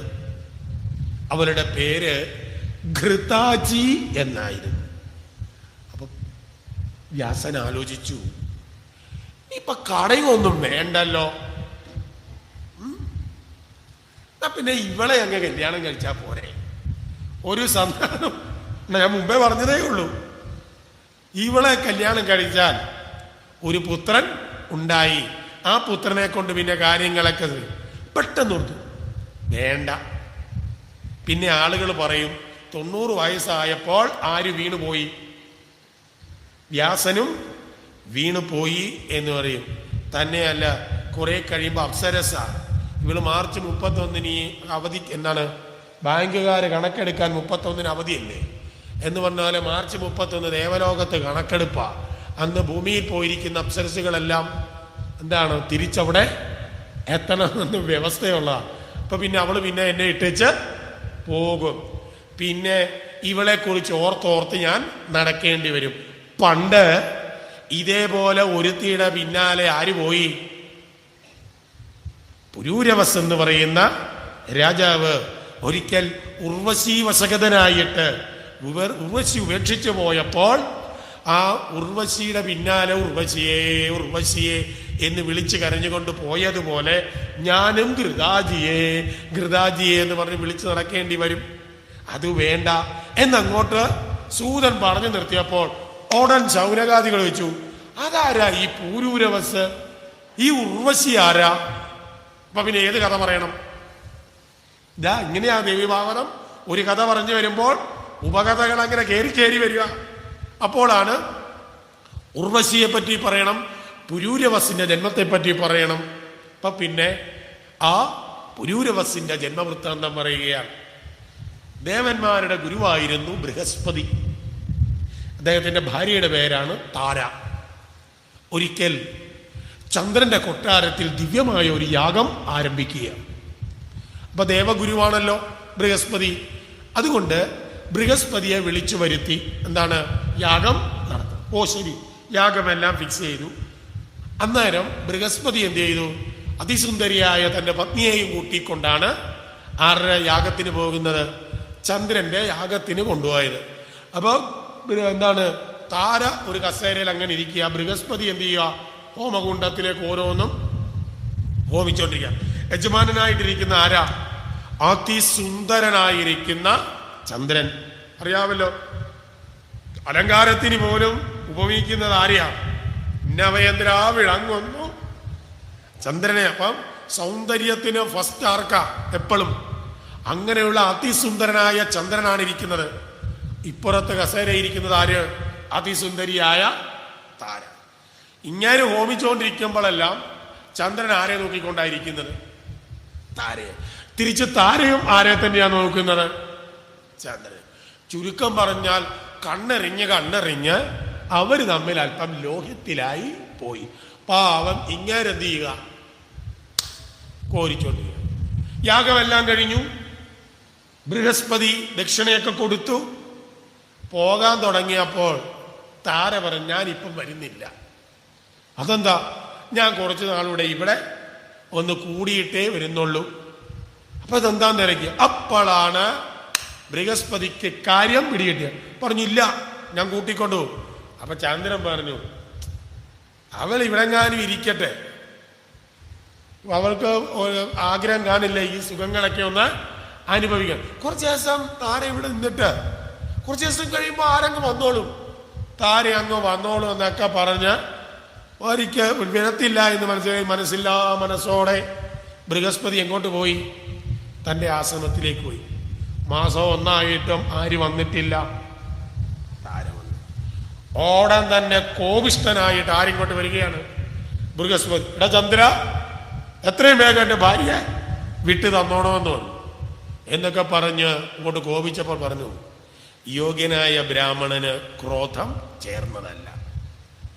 പ്രത്യേകിച്ചും വേദിയായിരിക്കുന്ന, വേദി എന്ന് പറഞ്ഞാൽ യാഗാദി കർമ്മങ്ങൾ ചെയ്യുന്ന ഒരു ബ്രാഹ്മണന് ക്രോധം നന്നല്ല. പിന്നെ കുറെ ന്യായവാദങ്ങളൊക്കെ ആരങ്ങോട്ട് നിരത്തി? ചന്ദ്രൻ നിരത്തി. പിന്നെ തന്നെയല്ല, അവള് നോക്കിയപ്പോ നിങ്ങളെക്കാൾ യോജിച്ചത് ആരാ? ഞാനാണ്. സൗന്ദര്യം കൊണ്ടും എല്ലാം, രൂപം കൊണ്ടും വേഷം കൊണ്ടും. നിങ്ങളാരാ? പപ്രച്ചനായ, തുണി നനയ്ക്കാതെ ഉടുക്കുന്ന, ഇങ്ങനെ എത്ര കാലമായിട്ട് വൃത്തിയായിട്ട് നടക്കുന്ന അവൾക്ക് ചേർന്നത് നിങ്ങളെക്കാൾ ചേർന്നവൻ ആര് തന്നെയാ? ഞാൻ തന്നെയാ എന്ന് പറഞ്ഞു. ഇപ്പൊ പറഞ്ഞില്ല, ഞാൻ പിടിച്ചോണ്ടു പോകും. അവള് വരുന്നെങ്കിൽ കൊണ്ടുപോയിക്കോളാൻ പറഞ്ഞു. എത്ര പറഞ്ഞിട്ട് ആര് പോവുകയല്ല? താര പോവുകയല്ല. അവസാനം പോയി. വീണ്ടും വന്നു. മാസം 1 കഴിഞ്ഞിട്ടും ആര് വരുന്നില്ല. വീണ്ടും ബൃഹസ്പതി എന്നു. ചെല്ലുമ്പോൾ ദൂരെ നിന്ന് തന്നെ ബൃഹസ്പതി വരുന്ന ആരറിഞ്ഞു? ചന്ദ്രൻ. വാതിക്ക് നിന്ന കാവൽക്കാരോടൊന്നു, ഒരുത്തം വരുന്നുണ്ട്, കടന്തി വിടണ്ട, തടഞ്ഞേക്കാൻ പറഞ്ഞു. ഇയാൾ അവിടെ വന്ന് ബഹളം വെച്ചു, പിന്നെ വിടണം പറഞ്ഞു. ചന്ദ്രൻ സമ്മതിച്ചിട്ടില്ല. അവിടെ കിടന്ന് നിലവിളിച്ചു കൂവിയെന്ന ബൃഹസ്പതി. എത്രയും വേഗം എന്റെ ഭാര്യയെ തുറന്നു വിട്ടില്ലെങ്കിൽ നിന്നെ ഞാൻ അത് ചെയ്യും ഇത് ചെയ്യും എന്നൊക്കെ പറഞ്ഞു. കുറെ ആയപ്പോ ചന്ദ്രൻ ഇറങ്ങി വന്നു പറഞ്ഞു, അവൾ വരുന്നില്ല, ഇയാളെ പിടിച്ചോണ്ട് പോകുന്നെങ്കിൽ പൊക്കോളാൻ പറഞ്ഞു. അങ്ങനെ പല രീതിയും പറഞ്ഞിട്ടും ചന്ദ്രനല്ല, താരയ്ക്ക് പോകാൻ ഇഷ്ടമില്ല. പിന്നെ തന്നെയല്ല, പഴയതുപോലെ താരയ്ക്ക് അങ്ങയോട് വലിയ ഇഷ്ടമൊന്നുമില്ല. കാരണം ഇയാളും അത്ര എന്താണ് പറയുക, യോഗ്യനൊന്നും അല്ല. ഈ ബൃഹസ്പതിക്ക് ഒരനുജനുണ്ടായിരുന്നു. ഈ ബൃഹസ്പതിയുടെ അനുജന്റെ ഭാര്യയായിരുന്നു മമത. ഈ മമതയിൽ ഉണ്ടായ പുത്രനാണ് ഉദത്യൻ. നമ്മളിനി വരും നവമസ്കന്ധത്തിൽ ആ കഥ പറയും. ആ ഉദത്യന്റെ അമ്മയായിരിക്കുന്ന മമതയോട് ഇടക്കാലത്ത് ആർക്കെത്തിരി അടുപ്പമായിരുന്നു? ബൃഹസ്പതിക്ക്. അന്ന് എല്ലാം കുഴഞ്ഞ കഥകളാ ഇതിനകത്ത്. അങ്ങനെ ഈ ബൃഹസ്പതിക്ക് ഈ മമതയോട് താല്പര്യം തോന്നി എന്ന് കണ്ടു കഴിഞ്ഞപ്പോൾ താരയ്ക്ക് അന്ന് മുതൽ ഇയാളോട് അത്ര വലിയ കാര്യമില്ല. അപ്പൊ തനിക്കൊരു സന്ദർഭം ഒത്ത് കിട്ടാൻ ആര് കാത്തിരിക്കുകയായിരുന്നു? താര. അതുകൊണ്ടാ. അപ്പൊ ഇതുമെല്ലാം പറഞ്ഞു കഴിഞ്ഞപ്പോൾ പറഞ്ഞു വിട്ടു. പാവം ഭാര്യയെ കിട്ടാതെ ബൃഹസ്പതി വീണ്ടും ദേവലോകത്ത് വന്നു. ഊണുമില്ല, ഉറക്കവുമില്ല. അങ്ങനെ ഇരിക്കുമ്പോഴാണ് ഒരു ദിവസം ദുഃഖിതനായിട്ട് ദേവേന്ദ്രന്റെ അടുക്കലേക്ക് ആര് ചെന്നത്? ബൃഹസ്പതി എന്നു. അപ്പോൾ തൻ്റെ ഗുരുവിൻ്റെ മുഖം വാടിയൊക്കെ ഇരിക്കുന്നത് കണ്ടപ്പോൾ ദേവേന്ദ്രൻ ഒരു സങ്കടം ചോദിച്ചു, പറ, അങ്ങേക്ക് എന്താണ് സംഭവിച്ചത്? അപ്പോഴാണ് ഉണ്ടായ വിവരം മുഴുവൻ ആര് പറഞ്ഞത്? എൻ്റെ പത്നി ഇപ്പോൾ ചന്ദ്രന്റെ കൊട്ടാരത്തിലാണ്, ചന്ദ്രൻ വിട്ടുതരുന്നില്ല. അത്രേ ഉള്ളൂ. ഞാനിപ്പോൾ തന്നെ ആളെ വിട്ടേക്കാം, ഉടൻ തന്നെ ആരെ കൂട്ടിക്കൊണ്ടുവരാം, ചന്ദ്രന്റെ അടുക്കൽ നിന്നും താരയെ വിട്ടുകൊണ്ടുവരാം എന്ന് പറഞ്ഞുകൊണ്ട് തൻ്റെ ഒരു ദൂതനുണ്ടായിരുന്നു, ചിത്രഗുപ്തൻ എന്നാണ് അവൻ്റെ പേര്. അവനെ നേരെ അങ്ങോട്ട് പറഞ്ഞു വിട്ടിട്ട് പറഞ്ഞു, എത്രയും വേഗം ഗുരുപത്നിയെ പറഞ്ഞു വിടണം. ഗുരുവിൻ്റെ പത്നിയെ വെച്ചുകൊണ്ടിരിക്കുന്നത് ഏറ്റവും മ്ലേച്ഛമായ കർമ്മമാണ്. അതുകൊണ്ട് എത്രയും പെട്ടെന്ന് നീ കാണിക്കുന്നത് ഏറ്റവും ദ്രോഹപരമായിരിക്കുന്ന കർമ്മമാണ് എന്നൊക്കെ ഇതുപോലെ പറഞ്ഞു തരണം. അങ്ങനെയാണ് ദൂതന്മാർ പറയുന്നത്. ദൂതന്മാർ സന്ദേശം പറയുമ്പോൾ പറഞ്ഞു വിടുന്നത് എന്താണോ അതേപോലെ ആയിരിക്കും പറയുന്നത്. അവര് ഇന്ന രീതിയിൽ ഇന്നയാൾ പറഞ്ഞു എന്ന് പറയില്ല. ദൂതൻ താൻ പറയുന്നത് പോലെ നമുക്ക് തോന്നുമെങ്കിലും അത് ആരുടെ വാക്കായിരിക്കും? ദൂത് കൊടുത്തു വിട്ട ആളിന്റെ വാക്കമായിരിക്കും. അങ്ങനെ പറഞ്ഞു. ഉടൻ തന്നെ ഗുരുവിന്റെ പത്നിയെ വെച്ചുകൊണ്ടിരിക്കുന്ന താൻ അസംബന്ധിയാണ്, അതുകൊണ്ട് വിടണം എന്നൊക്കെയാണ് ഇദ്ദേഹം പറഞ്ഞതെന്ന് കേട്ട് കഴിഞ്ഞപ്പോൾ ചന്ദ്രൻ പറഞ്ഞു, ദൂതനെ വിളിച്ചിട്ട് പറഞ്ഞു, അല്ലെങ്കിലും നിന്റെ യജമാനൻ ഉപദേശിക്കാൻ മിടുക്കനാണ്, പക്ഷെ ജീവിതത്തിൽ അല്പം പോലും അവനും ചെയ്യാറുമില്ല. ആരാ? ദേവേന്ദ്രൻ. അല്ല, അവനിപ്പോ എന്നോട് പറഞ്ഞു ഗുരുപത്നിയാണ് തെറ്റാണ് ചെയ്യുന്നതെന്ന്. അവനോട് പറഞ്ഞേരെ ഞാൻ ഇങ്ങനെ പറഞ്ഞു വിട്ടു എന്ന്. പണ്ട് കാട്ടിപ്പോയപ്പോൾ ഇതേപോലെ ഒരു ഗുരുപത്നിയെ കണ്ട കഥ എന്നെ കൊണ്ട് പറയിപ്പിക്കണ്ടെന്ന്. ഏതാ? ഗൗതമന്റെ. അത് നമ്മൾ മെനഞ്ഞെടുത്തോണം. ഗൗതമാശ്രമത്തിൽ പണ്ട് പോയി, ഓർമ്മയില്ലല്ലോ? അവിടെ വെച്ചാര്? അഹല്യ. അതാരാ കാരണക്കാരൻ? അപ്പൊ ചോദിക്കുക, അന്ന് ഈ ഗുരുവും പത്നിയും ഒന്നും ഇല്ലായിരുന്നോ എന്നാണ് ആര് ചോദിച്ചത്? ചന്ദ്രൻ ചോദിച്ചത് എന്ന് പറഞ്ഞു വിട്ടു. ഒരു കാര്യം ചെയ്യും, എന്ത് വേണം, യുദ്ധമാണെങ്കിൽ യുദ്ധം, ഞാൻ തയ്യാറാണെന്ന്. അങ്ങനെ ദേവേന്ദ്രൻ യുദ്ധത്തിന് തയ്യാറാണ്. അപ്പോഴേക്കും അസുരന്മാരുടെ ഗുരുവായിരിക്കുന്ന ശുക്രാചാര്യ വിവരം അറിഞ്ഞു. നമ്മുടെ നാട്ടിലുണ്ടല്ലോ നനയുന്നടം കുഴിക്കുക. ഓണം തന്നെ ശുക്രാചാര്യ നേരെ എവിടെ എത്തി? ചന്ദ്രന്റെ കൊട്ടാരത്തിൽ വന്നിട്ട് ഈ ശുക്രന് ആരോട് കലിയ? ഈ ബൃഹസ്പതിയോട്. ഇപ്പൊ കിട്ടിയ സന്ദർഭമല്ലേ, ചന്ദ്രനോട് പറഞ്ഞ് ഇറങ്ങിക്കോളാൻ പറഞ്ഞു. അസുര സൈന്യത്തെ മുഴുവൻ ആർക്ക് തന്നേക്കാം? ചന്ദ്ര നിനക്ക് തന്നേക്കാം, യുദ്ധം തുടങ്ങിക്കോളാൻ പറഞ്ഞു. അങ്ങനെ ദേവസൈന്യവും അസുര സൈന്യം ചന്ദ്രന്റെ നേതൃത്വത്തിൽ, ദേവസൈന്യം ദേവേന്ദ്രന്റെ നേതൃത്വത്തിൽ അതിഭയങ്കരമായ യുദ്ധം അങ്ങോട്ട് തുടങ്ങി. യുദ്ധത്തിൽ ശുക്രാചാര്യരുടെ അസുരന്മാര് ആരുടെ സൈന്യത്തിൽ അങ്ങോട്ട് കയറി മേയുക? ദേവന്മാരുടെ ഇടപാട് തീർത്തുകൊണ്ടിരിക്കുക. അവസാനം ദേവേന്ദ്രനും ബൃഹസ്പതിയും കൂടെ ഭഗവാന്റെ അടുക്കൽ ചെന്നു. ചുരുക്കം പറഞ്ഞാൽ ഇതിനു വേണ്ടിയിട്ട് ആര് വരെ ഇറങ്ങേണ്ടി വന്നു? ഭഗവാൻ വരെ ഇറങ്ങേണ്ടി വന്നു. അങ്ങനെ ഭഗവാൻ സൈന്യവുമായിട്ട് ഇറങ്ങി എന്ന വിവരം ശുക്രാചാര്യ അറിഞ്ഞു. ഓടം തന്നെ ശുക്രാചാര്യന്, മോനെ ഇനി രക്ഷയില്ല. ആരിറങ്ങി? ഇനി പുള്ളി ഇറങ്ങിയാൽ നമ്മളെ കൊണ്ട് പറ്റത്തില്ല. അതുകൊണ്ട് നീ ഒരു കാര്യം ചെയ്, താരെ വിട്ടുകൊടുത്ത് യുദ്ധം തീർത്തേക്കാം. നോക്കിയേ, പണ്ടു തൊട്ടേ ഈ യുദ്ധം ഉണ്ടാകാൻ ഉള്ള കാരണം മുഴുവൻ ആരാ? കുരുക്ഷേത്ര യുദ്ധത്തിന് കാരണക്കാരി ആരാ? ഒരു സ്ത്രീയാണ്. രാമരാവണ യുദ്ധം അതും ഒരു. ഇപ്പൊ ഇവിടുത്തെ ഈ യുദ്ധം, ഇപ്പൊ നമ്മുടെ നാട്ടിൽ നടക്കുന്ന യുദ്ധങ്ങൾ മുഴുവൻ അല്ലേ? അപ്പോ അതാണ് നമ്പ്യാര് പാടിയത്, കനകം മൂലം ആമിനി മൂലം. അപ്പൊ ഏതായാലും വിട്ടുകൊടുത്തേക്കാൻ പറഞ്ഞു. അവസാനം ചന്ദ്രൻ എന്ത് ചെയ്തു? താരയെ വിട്ടുകൊടുത്തു. താര പോയി. ഒരു 10 മാസം കഴിഞ്ഞപ്പോൾ താര പ്രസവിച്ചു ഒരാൺകുട്ടി. 12ാമത്തെ വയസ്സിന് മുമ്പ് ബ്രാഹ്മണർക്ക് എന്ത് ചെയ്യണം? ഉപനയനം നടത്തണം. ഉപനയനത്തിനുള്ള ഒരുക്കങ്ങളെല്ലാമായി. ഉപനയനത്തിൽ പ്രത്യേക അല്ലെങ്കിൽ ഏറ്റവും പ്രധാനപ്പെട്ട ഒരു ചടങ്ങുണ്ട്. ഏതാ? ഉപനയനം ചെയ്യുന്ന കുട്ടിക്ക് ഗായത്രി ഉപദേശിക്കണം. ആരാ ഉപദേശിക്കേണ്ടത്? ഗായത്രി അയലോക്കത്ത് ആരെങ്കിലുമാണ്? സ്വന്തം പിതാവ് വേണം ഗായത്രി ഉപദേശിക്കാൻ. അതുകൊണ്ടാണ് ചിലരൊക്കെ ഈ സപ്താഹത്തിന് വരുമ്പം ഗായത്രി ഉപദേശിച്ചു തരാമോ? ഗായത്രി ഉപദേശിച്ചു കൊടുക്കേണ്ടത് വേറെ ആരുമല്ല, സ്വന്തം പിതാവാണ് കുട്ടിക്ക് ഉപദേശിക്കുന്നത്. ഈ സന്ദർഭമായി അപ്പൊ ബൃഹസ്പതി ആ മകനെ അങ്ങോട്ട് പിടിച്ച് മടിയിലോട്ടൊക്കെ ഇരുത്തി എന്തുപദേശിക്കാൻ പോവുക? ഗായത്രി ഉപദേശിക്കാൻ തുടങ്ങിയപ്പോഴാണ് സ്റ്റേജിന്റെ പുറകിൽ നിന്ന് ആരാളാ എന്റെ ചെറുക്കന് ഗായത്രി ഉപദേശിക്കുന്നത്? എല്ലാരും കൂടെ എഴുന്നേറ്റ് നോക്കുമ്പോ കാണുന്ന അറിയാം, ചന്ദ്രൻ നടറ കയറി. കുഴപ്പമായി. സനം തർക്കമായി.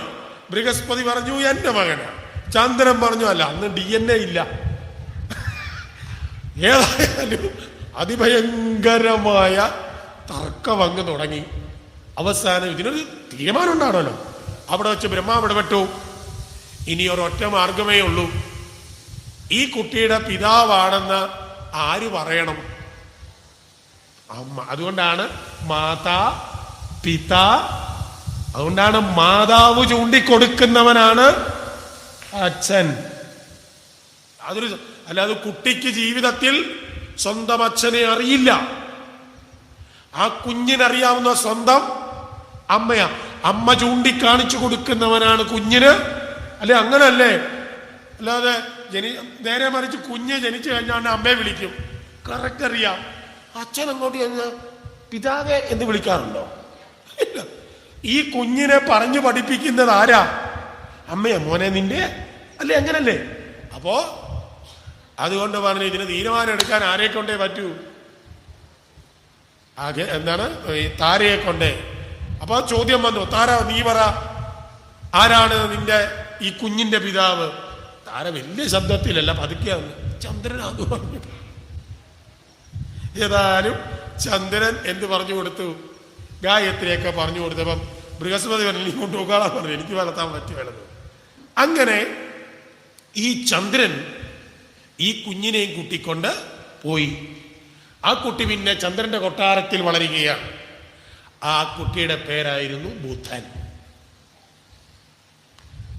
15 മിനിറ്റോടുണ്ട്. ഒരു ആദ്യത്തെ ഭാഗം പറഞ്ഞിട്ട് ബാക്കി വൈകിട്ടോ അല്ലെങ്കിൽ നാളെയോ. അങ്ങനെ ബുധൻ വളർന്നു വലുതായി കൊട്ടാരത്തിൽ വളർന്നു. ഈ കാലഘട്ടത്തിലാണ് ശ്രാദ്ധദേവൻ എന്നു പേരുള്ള ഒരു മനു. ഇദ്ദേഹത്തിന്റെ പത്നിയുടെ പേരായിരുന്നു ശ്രദ്ധാദേവി. നീണ്ടകാലം ദാമ്പത്യത്തിൽ കഴിഞ്ഞെങ്കിലും ഇവർക്ക് സന്താനങ്ങളൊന്നും ഉണ്ടായില്ല. നിരവധി കർമ്മങ്ങൾ അദ്ദേഹം ചെയ്തു. പുത്രകാമേഷ്ടിയായിട്ടും മറ്റു തരത്തിലുള്ള യാഗാദി കർമ്മങ്ങളുമൊക്കെ ഇദ്ദേഹം ചെയ്തു. ഒന്നുമില്ല. എല്ലാവരും നോക്കിയിട്ട് പറഞ്ഞു രക്ഷയില്ല. അങ്ങനെ ഇരിക്കെയാണ് അങ്കിരസ് മഹർഷി ഇദ്ദേഹത്തിന്റെ കൊട്ടാരത്തിലെത്തി. രാജാവ് അടപടലം ആരുടെ കാലേ വീണു? അങ്കിരസിന്റെ. പറഞ്ഞു എനിക്കൊരു കുട്ടി ഉണ്ടായേ പറ്റൂ. അവസാനം രാജാവിന്റെ ദുഃഖവും എല്ലാം കണ്ടു കഴിഞ്ഞപ്പോൾ പറഞ്ഞു നമുക്കൊരു പുത്രകാമേഷ്ടി ഒന്നുടന്ന് നടത്താം എന്ന് പറഞ്ഞുകൊണ്ട് ഇവരെന്ത് ചെയ്തു? പുത്രകാമേഷ്ടി യാഗം അങ്ങോട്ട് ആരംഭിച്ചു. അപ്പോഴേക്കും ശ്രദ്ധാദേവി വിവരമറിഞ്ഞു. പ്രത്യേക ശ്രദ്ധാദേവിക്ക് നല്ല പ്രായമായി. ശ്രദ്ധാദേവി അറിഞ്ഞു തനിക്ക് പുത്രനുണ്ടാവാൻ യാഗം നടന്നു. അപ്പൊ ശ്രദ്ധ ആലോചിച്ചുടാ, എനിക്ക് പ്രായം ഇത്രയായപ്പോൾ തീർച്ചയായിട്ടും യാഗത്തിന്റെ അവസാനം എനിക്കൊരു കുട്ടിയുണ്ടാവും. ഈ യാഗം നടത്തുമ്പോൾ ആൺകുട്ടിയായിരിക്കും രാജാവ് വരാൻ പറഞ്ഞ്. ഈ പ്രായത്തിൽ ഒരു ആൺകുട്ടി ഉണ്ടായാൽ എന്തൊരു ബുദ്ധിമുട്ടായിരിക്കും. കാരണം എന്താ, ഒരു ആൺകുട്ടിയെ വളർത്താനാണോ എളുപ്പം അതോ പെൺകുട്ടിയെ വളർത്താനാണോ? പണ്ടത്തെ ഇപ്പോഴത്തെ അല്ല. പൊതുവെ ഒരു ആൺകുഞ്ഞിന്റെ ശാരീരിക സ്ഥിതി ഇല്ല. ആർക്ക്? ഒരു ആൺകുട്ടിയുടെ ഓട്ടമാണോ പെൺകുട്ടിയുടെ? അല്ല. ചെറുപ്രായത്തിൽ വളർത്താൻ ആരെ തന്നെയാ ബുദ്ധിമുട്ട്? ആൺകുട്ടിയെ, പെൺകുട്ടിയല്ല. അങ്ങനെ വന്നപ്പോ ഈ പ്രായത്തിൽ താനൊരു ആൺകുട്ടിയെ വളർത്തുക എന്ന് പറഞ്ഞ അത്ര എളുപ്പമല്ല. അതുകൊണ്ട് ഈ ശ്രാദ്ധദേവൻ എൻ്റെ പത്നിയായ ശ്രദ്ധ ആലോചിച്ചു, എനിക്കിപ്പോ എന്തു വേണ്ട? ആൺകുട്ടി വേണ്ട, പകരം ആര് മതി? പെൺകുട്ടി. രാജാവിനും അതാണല്ലോ, താൻ വന്ധ്യനല്ല എന്ന് ജനങ്ങളെ ബോധിപ്പിക്കണം. അതുകൊണ്ട് മതിയല്ലോ. അതുകൊണ്ട് എന്താണ് മാർഗം എന്നിങ്ങനെ ആലോചിച്ച് പ്രധാനപ്പെട്ട ആളുകളോട് ചോദിച്ചപ്പം അതിന് ഒറ്റ മാർഗമേ ഉള്ളൂ. അതായത് ചാതുർഗോത്ര കർമ്മമായി 4 പേരാണ് യാഗത്തിന് പ്രധാനമായിട്ടുള്ളത്. ഒന്ന് ഹോതാവ്, രണ്ടാമത്തേത് അധ്വര്യു, മൂന്നാമത്തേത് ഉദ്ഗാതാവ്, 4-മത്തേത് യജമാനൻ. ഇത്രയും പേരെ ഉള്ളത് കൊണ്ടാണ് ചാതുർഗോത്രം എന്നതിന് പറയുക. ഉദ്ഗാതാവ്, അധ്വര്യു എന്ന് പറഞ്ഞാൽ ഹോതാവ് ഹോമിക്കുന്നയാളാണ്.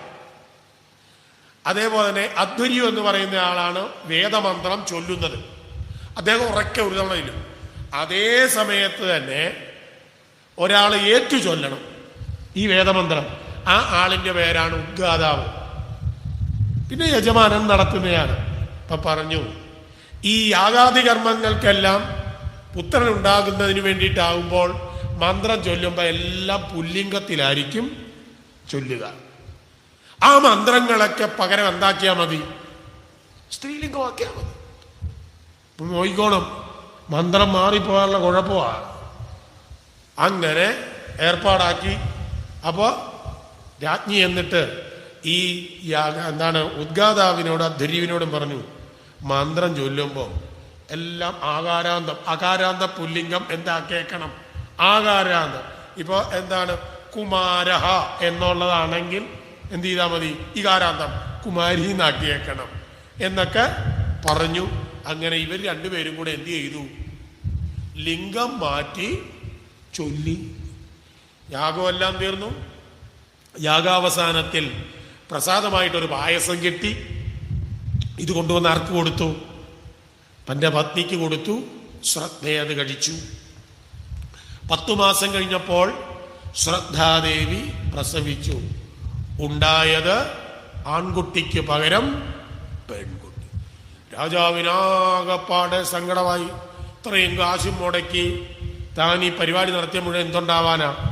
പാവം അറിഞ്ഞില്ല ഇങ്ങനെ ഒരു പണി ആടയിൽ കൂടെ കാശ് കൊടുത്തവന്റെ ഒപ്പം മറിഞ്ഞു എന്നുള്ളതാണ് അവിടെ കാണുക. ഇങ്ങനെ സംഭവം നടക്കുമെന്ന് സ്വപ്നേവി വിചാരിച്ചിട്ടില്ല. വളരെ ദുഃഖത്തോട് കഴിയാണ്. എങ്കിലും ഒരു സന്താനമുണ്ടായല്ലോ, അതിന്റെ സന്തോഷം കൊണ്ട് എന്ത് ചെയ്തു? ഒരു കാര്യം തീരുമാനിച്ചു. ആ പെണ്ണെങ്കി പെണ്ണ്. ഏതായാലും ആ പെൺകുട്ടിക്ക് ഒരു പേര് കൊടുത്തു, ഇള എന്ന് പേര് കൊടുത്തു. അങ്ങനെ ഇളയായിട്ട് അവിടെ വളരുകയാണ്. അങ്ങനെ ഇരിക്കെ ഒരു ദിവസം ആര് വന്നു? അങ്കിരസ് മഹർഷി അവിടെ വന്നു. രാജാവ് കാലിച്ചു നിന്നാലും തിരുമേയല്ല, സ്വാമി നല്ല പണിയാ കാണിച്ച് ദക്ഷിണയും വാങ്ങിച്ചുകൊണ്ട് പോയിട്ട് ഈ പരിപാടിയാണല്ലോ എനിക്കുണ്ടായത്. അപ്പോൾ അങ്കിരസ് ഒന്ന് കബഡി വെച്ചു. ഇവിടെ വന്ന് അത് എൻ്റെ കുഴപ്പമല്ല, ആ ഋത്തിക്കുകൾ ചെയ്ത പണിയാ. കാരണം അവരെന്ത് ചെയ്തു? പുല്ലിംഗം ചൊല്ലേണ്ടിടത്തെല്ലാം സ്ത്രീലിംഗമാക്കി ചൊല്ലിയതാണ്, മന്ത്രം മാറിയതാണ്. അതിന് ഞാൻ കാരണക്കാരനല്ല. അപ്പോ എന്ത് ചെയ്യാനാ? അവസാനം അങ്കിരസിനോട് അത് വേണ്ട, എനിക്ക് ഈ പെൺകുട്ടിയെ വേണ്ട, എനിക്ക് പകരം ഇവളെ ആരാക്കി തരണം? ആൺകുട്ടിയാക്കി തരണം. അപ്പൊ അങ്കിരസ് പറഞ്ഞു, ഈ പരിപാടിയൊന്നും എനിക്ക് അറിയത്തില്ല. അങ്കിരസിനെ വിടത്തില്ല. ആര്? രാജാവ് ശ്രാദ്ധദേവൻ. അവസാനം കരച്ചിലും വിഴിച്ചിലും ഒക്കെ കണ്ടു കഴിഞ്ഞപ്പോൾ അങ്കിരസ് പറഞ്ഞു, ഒരു കാര്യം ചെയ്യാം, ഇനിയിപ്പോൾ ഒരു മാർഗമേ ഉള്ളൂ. ഇതിപ്പോൾ ഒരു പുതിയ സർജറിയാ. ഇതിപ്പം നടത്തുന്നത് കൈലാസ് ഹോസ്പിറ്റലിലെ ഡോക്ടർ മഹാദേവൻ. അദ്ദേഹം ഇതിനെ പ്രത്യേക സ്പെഷ്യലൈസേഷൻ നടത്തി. നേരെ അങ്ങോട്ട് പൊക്കോളാൻ പറഞ്ഞു. അങ്ങനെ ഇളയെ കൂട്ടിക്കൊണ്ട് നേരെ എവിടെ പോവുക? കൈലാസത്തിൽ ചെന്നു, ഭഗവാനെ കാണിച്ചു. ഭഗവാനും ഇദ്ദേഹത്തിൻ്റെയൊക്കെ വിഷമൊക്കെ ഉണ്ട്, ശരിയെന്ന് വന്നു. അങ്ങനെ ഇയാളെ ഒരു ലോകത്തിലെ ആദ്യത്തെ ലിംഗമാറ്റ ശസ്ത്രക്രിയ അവിടെ വെച്ച് നടക്കുകയാണ്. അങ്ങനെ കൊടുത്തു. ഈ പെൺകുട്ടിയെ ആരാക്കി മാറ്റി? ഭഗവാൻ ആൺകുട്ടിയാക്കി മാറ്റി, പേരും മാറ്റി, സുദ്യുമ്നൻ എന്ന പേര് കൊടുത്തു. അങ്ങനെ സുദ്യുമ്നായിട്ട് ആര് വന്നു? ഈ ഇള വന്നു, പേര് പോയി. ഇപ്പോൾ ആരായി? ആദ്യം ഇളയായിരുന്നു. ഇത് വേറെ കാര്യം പറയാനാ, ഇതൊന്നുമല്ല വിഷയം. ആദ്യം ഇളയാണ്, പിന്നീട് ആരായി? സുദ്യുമ്നൻ. ഇങ്ങനെ കഴിയുകയാണ്. വളർന്നു, വലുതായി, ഒരു 10-16 വയസ്സായി. അങ്ങനെയൊക്കെ സുദ്യുമ്നൻ തൻ്റെ കുറെ കൂട്ടുകാരുമൊക്കെ കൂടിക്കൊണ്ടിട്ട് ഒരു കുതിരപ്പുറത്ത് കയറി ഇവർ നായാട്ടിനായിട്ട് പോയി. ഇവര് നായാട്ടിനായിട്ട് പോയി ഒരു വനപ്രദേശത്ത് ചെന്നു. ആ വനത്തിന്റെ ഉള്ളിലൊരു ഉപവനമുണ്ടായിരുന്നു, ഉൾക്കാട്. അംബികാവനം എന്നാണ് അതിൻ്റെ പേര്. ഇവര് എല്ലാവരും നേരെ കുതിരപ്പുറത്ത് ചെന്ന് അതിനകത്തോട്ട് കയറി കുറെ ദൂരം ചെന്നപ്പോഴാണ് സുദ്യുമ്നൻ നോക്കിയത്. താൻ ഇട്ടുകൊണ്ട് വന്നത് ജീൻസും ടീഷർട്ടുവാ, ഇപ്പൊ കിടക്കുന്നത് ലെഗിൻസും ചുരിദാറുവാ. കുതിര നോക്കിയപ്പോ ആൺകുതിരയായിരിക്കുന്ന കുതിര ഇപ്പൊ ആരാ? പെൺകുതിര. കൂട്ടത്തിൽ വന്നവര് മുഴുവൻ ആര്? സ്ത്രീകള്. താനും ആരായി? സ്ത്രീയായി കഴിഞ്ഞിരിക്കുന്നു. എന്തു ചെയ്യും? വൈകുന്നേരം വീട്ടിലോട്ട് എല്ലാം പറ്റുമോ? രാവിലെ ഒന്നാന്തരം ചെറുപ്പക്കാരനായിട്ട് ഇറങ്ങിയതാ, വൈകിട്ട് എല്ലാം നേരത്ത് ആരായിരിക്കുന്നു? രാവിലെ നവാഹം കേൾക്കാൻ വന്നത് സാരിയൊക്കെ ഉടുത്താം. നവാഹം കേട്ട് കഴിഞ്ഞപ്പോൾ പാൻറ്റും ടീഷർട്ട് ഇട്ടുകൊണ്ടിരുന്ന വീട്ടിൽ കയറ്റുമോ? ഇത് തന്നെയായി ആരുടെ അവസ്ഥ? അവസാനം ആലോചിച്ച് പോകുന്നില്ല ഇനി കൊട്ടാരത്തിൽ, ഇവിടെ കഴിയാന്ന് വെച്ചു. മറ്റവരെല്ലാം ഓരോ വഴിക്ക് പെണ്ണുങ്ങളായവരും അവരും പോയി. സുദ്യുമ്നൻ വീണ്ടും തൻ്റെ പഴയ പേര് തന്നെ സ്വീകരിച്ചു. ആരായി മാറി? കാട്ടിക്കേറിയപ്പെടാ ഇളയായി മാറി.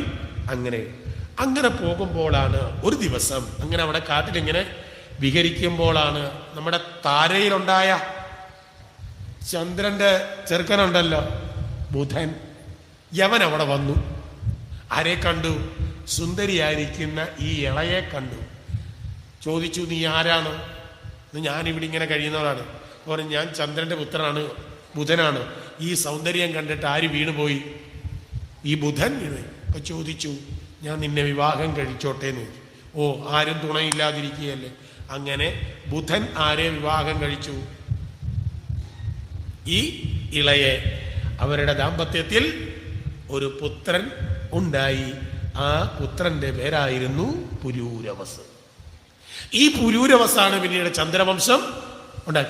യഥാർത്ഥത്തിൽ സുദ്യുമ്നൻ സൂര്യവംശമാണ്, ചന്ദ്രൻ ചന്ദ്രവംശമാണ്. യഥാർത്ഥത്തിൽ സൂര്യവംശവും ചന്ദ്രവംശവും രണ്ടല്ല, ഒന്നാണെന്ന് കാണിക്കാൻ കൊണ്ടുവന്ന കഥയാണ്. ഏതായാലും ഈ പുരൂരവസായി അങ്ങനെ ഉണ്ടായി. അപ്പോഴാണ് കഥ കേട്ടവർ ചോദിച്ചത്, അല്ല ഞങ്ങൾക്കൊരു സംശയം, അതെന്താ ആ വനത്തിൽ കയറിയപ്പം ഈ സ്ത്രീകളായത്? അപ്പൊ പിന്നെ ആ കഥ പറയണം. അപ്പോഴാണ് ആ കഥ പറഞ്ഞത്. അതുകൂടെ പറഞ്ഞിട്ടങ്ങ് നിർത്തിയിട്ട് പുരൂരവസിന്റെ കഥ വൈകിട്ട്, ഉർവശിയുടെ കഥ വൈകുന്നേരം പറയും. ഏതായാലും ആ കഥ ഒന്ന് പറയാൻ പറഞ്ഞപ്പോഴാണ് പറഞ്ഞത്. പിന്നെ ഈ കഥ പറയുക, ഒരിക്കൽ സനകാദി മഹർഷിമാര് തെക്കുഭാഗത്ത് വനത്തിൽ അങ്ങനെ തപസ്സൊക്കെ ചെയ്യുക. കുറെ കാലമായപ്പോൾ ചൂട് വിടായി. അപ്പോൾ അവർ നമുക്കിനി തിരിച്ച് എങ്ങോട്ട് പോകാം? വടക്കോട്ട് പോയിട്ട്, കൈലാസത്തിൽ നല്ല തണുപ്പാണല്ലോ, അവിടെ പോയിരുന്ന് തപസ് ചെയ്യാം, മാനസ സരസിലുമൊക്കെ ഒന്ന് പോകാം എന്ന് തീരുമാനിച്ചുകൊണ്ട് ശനകാദികൾ എന്ത് ചെയ്യാണ്? നേരെ വടക്കോട്ട് പോവാം. അങ്ങനെ അവരിങ്ങനെ മേളിലൂടെ പോയപ്പോൾ അവരോർക്ക്, അയ്യോ ഇവിടെ അല്ലേ കൈലാസം, എന്നാ പിന്നെ ആരെയും കണ്ടിട്ട് പോയേക്കാം, ഇവിടം വരെ വന്നതല്ലേ, മഹാദേവനെ ഒന്ന് കണ്ടിട്ട് പോയേക്കാം എന്ന് കരുതിക്കൊണ്ടിട്ട് 4 പേരും കൂടെ ഒരുപോലെ അങ്ങോട്ടിറങ്ങി. കൈലാസത്തില് എത്ര വാതിലുണ്ട്? എല്ലായിടത്തും വാതിൽ 6. പടിയാറും കടന്ന് അവിടെ ചെല്ലുമ്പോൾ ശിവനെ അല്ലേ 6 പടിയാ. ഏതാ ഈ 6 പടി? ഒരാളോട് ചോദിച്ചു, പറഞ്ഞു ഇവിടുത്തെ വൈക്കത്തെ ഗർഭഗൃഹത്തിലേക്ക് കയറുന്നതിന് 6 സോപാനമുണ്ട്, ആ പടിയാ. എന്നാൽ അതൊന്നും അല്ല. കാമം, ക്രോധം, ലോഭം, മോഹം, മതം, ഈ ആറും പോയി കഴിഞ്ഞാൽ അവിടെ ആരെ കാണാം? അപ്പൊ കാണാത്തത് എന്തുകൊണ്ടാ? ഇത് ആറും നമ്മളിൽ നിന്ന് പോയിട്ടില്ല എന്നർത്ഥം. അപ്പോ നേരെ അവിടെ അപ്പൊ കണ്ടപ്പോ തന്നെ വാദിക്ക നിന്ന വടന്മാര് പെർമിഷൻ പോലും ചോദിച്ചില്ല, കയറ്റി അങ്ങ് വിട്ടു. കാരണം പണ്ട് ഇവരെ ഒരാൾ തടഞ്ഞതാ, രണ്ടുപേര്. ജയവിജയന്മാരാ. അവർക്ക് ഈ ഓർമ്മയുണ്ട്, എങ്ങാനും തടഞ്ഞാ തങ്ങളുടെ പണി കൂട്ടുമെന്ന്. അതുകൊണ്ട് അവരെല്ലാം കയറ്റി വിട്ടു. അവര് നേരെ കൊട്ടാരത്തിൽ ചെന്ന് കൈലാസത്തിൽ സാധാരണ ഭഗവാൻ ഇരിക്കുന്നിടത്തെന്ന് നോക്കിയിട്ട് ആരെ കാണുന്നില്ല, മഹാദേവനെ. അങ്ങനെ ഇവർ തപ്പി നടക്കുമ്പോഴാ ഈ കൈലാസത്തിലെ അവരുടെ കോട്ടേജിലെ ഒരു മുറി ഒന്ന് ചാരിക്കിടപ്പുണ്ട്. അപ്പൊ ഒന്നുകൂടെ കാതങ്ങോട്ട് വെച്ചപ്പോ ശബ്ദമൊക്കെ കേൾക്കുന്നുണ്ട്. ഇവര് 4 പേരും കൂടെ കതക് തുറന്ന് അങ്ങോട്ട് കയറിയപ്പോ മഹാദേവനും പാർവതിയും കൂടി പറയാൻ പറ്റാത്ത വിധത്തിലാണ് കിടക്കുന്നത്. സനകാദികളാണ്. അവരെ സംബന്ധിച്ച് യാതൊരു തരത്തിലുള്ള വികാരങ്ങളോ വിചാരങ്ങളോ ചിന്തകളോ പോകുന്നവരല്ല. സർവം എന്തായിട്ട് കാണുന്ന ബ്രഹ്മമാണ്. അവർക്ക് സ്ത്രീ എന്നോ പുരുഷനെന്നോ ഭേദം. അവര് ഭഗവാനെ കണ്ടു, തൊഴുതു, നമസ്കരിച്ചു, അവരവരുടെ വഴിക്ക് പോയി. മഹാദേവനും അവര് ആരാണെന്ന് അവർക്കറിയാം, മഹാദേവനറിയാം. പക്ഷെ ഇത് ആർക്ക് പിടിച്ചില്ല? പാർവതിക്കും. ഇവന്മാര് കയറി വന്നിരിക്കുന്ന അന്നേലും ഈ താടിക്കാർക്ക് ഒരു ബോധവും ഇല്ല. ഇവന്മാരൊരു ബെല്ലെങ്കിലും അടിച്ചിട്ട് വേണ്ടേ അകത്തോട്ട് കയറി വരാൻ എന്നൊക്കെ പറഞ്ഞുകൊണ്ട് ഭയങ്കരമായ ബഹളം വെച്ചു. ഒന്നും മിണ്ടാതെ ആരിരുന്നു? ശിവൻ. അവസാനം വെറുതെ ഇനി ഇവിടെ നിൽക്കണ്ട, ഇതുപോലെ ഏതെങ്കിലും അവന്മാര് വന്നു കയറി, നിങ്ങളൊരക്ഷരവും മിണ്ടത്തില്ല, അതിന് ഇവരെല്ലാം ഇവിടുന്ന് പോയേക്കാന്ന്. ശ്രീമതി പറഞ്ഞതല്ലേ, ആയിക്കോട്ടെ എന്ന് വെച്ച് നേരെ വണ്ടിയെടുത്തു, കാളപ്പുറത്ത് കയറി രണ്ടും കൂടെ കൈലാസം വിട്ട് നേരെ എവിടെ വന്നു? ഈ തെക്കേ ഭാഗത്തുള്ള വനത്തിൽ വന്നു. കാലം കുറെ കഴിഞ്ഞു. വടക്കോട്ട് പോയ സനകാദികള് അവിടെ ചൂടായി. അപ്പോൾ അറിഞ്ഞത് സൗത്തിൽ തണുപ്പായി എന്നറിഞ്ഞു. നേരെ എന്തായി? ഇവിടം വിട്ട് നേരെ അവരിനി എങ്ങോട്ട് പോവുക? തെക്കോട്ട് വരിക. തെക്കോട്ട് ഇങ്ങനെ നടന്ന് പോരുമ്പോ, മുകളിൽ കൂടി നടന്നു വരുമ്പോഴാ ഇവരൊരു വനപ്രദേശത്തെത്തി. താഴോട്ട് നോക്കിയപ്പോ ശിവന്റെയും പാർവതിയുടെയും ഒരു സാന്നിധ്യം അവിടെ കാണും. എന്നാ പിന്നെ വടക്കുള്ള ഭഗവാനെ കണ്ടു, തെക്ക് വന്ന ഭഗവാനെ കണ്ടിട്ട് പോരേക്കാം എന്ന് കരുതിക്കൊണ്ട് ഇവർ ആ കാട്ടിലിറങ്ങി. ഇങ്ങനെ ഇറങ്ങി ഇങ്ങനെ തപ്പി വരുമ്പോൾ ഇവിടെ എങ്ങും ആരെയും കാണുന്നില്ല. അവസാനം ഇങ്ങനെ സൂക്ഷിച്ചു പോകുമ്പോഴാണ് ഒരു വലിയ വള്ളിക്കുടിൽ കണ്ടു. ആ വള്ളിക്കുടിൽ കിടന്ന് പണ്ടാലും ഇളകുന്നു. ഇവർക്കൊരു സംശയം. നേരെ 4 പേരുടെ അങ്ങോട്ട് ചെന്ന് കയറിയപ്പോ പടപേടിച്ച് പന്തളത്തി ചെന്നപ്പോ പന്തം കൊളുത്തി പട ഇങ്ങോട്ട്. ആ പരുവത്തില. അവർക്കൊന്നും തോന്നിയില്ല. ഭഗവാനെ നോക്കി തൊഴുതു, നമസ്കരി. പൊടി പൂരം. പാർവതി പറയണോ, ഇടി ഇവന്മാരെ പേടിച്ച ഇവിടെ വന്ന് ഇവിടെയും സൗര്യന്ത് വലിയ ബഹളമായി. അവസാനം ഈ സനകാദികളെ ശപിക്കാനുള്ള കഴിവൊന്നും ആർക്കില്ല, പാർവതിക്കില്ല. അതിന് പകരം എന്ത് ചെയ്തു? ഈ വനത്തിനായിട്ട് ശാപം കൊടുത്തു. അങ്ങനെ ഉണ്ടല്ലോ. ഇനി മുതൽ ഇവിടെ പുംവാചികളായ ആര് കയറിയാലും, ഈ വനത്തിൽ കയറിയാൽ അവരപ്പോൾ തന്നെ ആരാവണം? യഥാർത്ഥത്തിൽ കൊടുക്കേണ്ടത് ആർക്കാ? സനകാദികൾക്ക്. അതിനുള്ള കഴിവില്ല. അങ്ങനെ ചില വീടുകളിൽ കാണാം, വൈകുന്നേരം ആകുമ്പോൾ അടിച്ച് മദ്യപിച്ച് ഭർത്താവ് വന്നപ്പോ ഭാര്യയ്ക്കിട്ട് കരണം തീർത്തൊക്കെ ചിലപ്പോൾ അടിക്കും. അപ്പൊ ഈ അടി കൊട്ടി കഴിയുമ്പോഴത്തേക്ക് ഭാര്യയ്ക്കും ഉണ്ട് തിരിച്ച് അതുപോലെ ഒരെണ്ണം അങ്ങോട്ടൂടെ. പക്ഷെ ഭാര്യയാണല്ലോ എന്നോർത്ത് അവരെന്ത് ചെയ്യും? ആ സ്ഥാനത്തെ വെച്ചുകൊണ്ടാ തിരിച്ചടിക്കാത്തത്.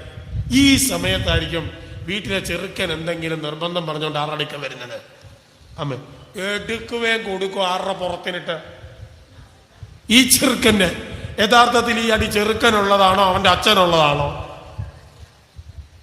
അല്ലേ? ഇതേപോലെയാണ് സനകാദികൾക്ക് കൊടുക്കാൻ പറ്റാത്തതുകൊണ്ട് വനത്തിന് കൊടുത്തു.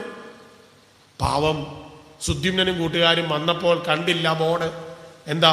പ്രൊഹിബിറ്റഡ് ഏരിയ എന്നുള്ള ബോർഡ് അവിടെ ഉണ്ടായിരുന്നു. ഇതറിയാതെയാണ് ആര് കയറിയത്? ഇതുകൊണ്ടാണ് ആ വനത്തിൽ കയറിയ അന്ന് മുതൽ ആ വനത്തിന്റെ പേര് വന്നു അംബികാ വനം. അംബിക എന്നാൽ പാർവതി. അതുകൊണ്ടാണ് ഇവരാരായി മാറിയത്? സ്ത്രീകളായി മാറിയത്.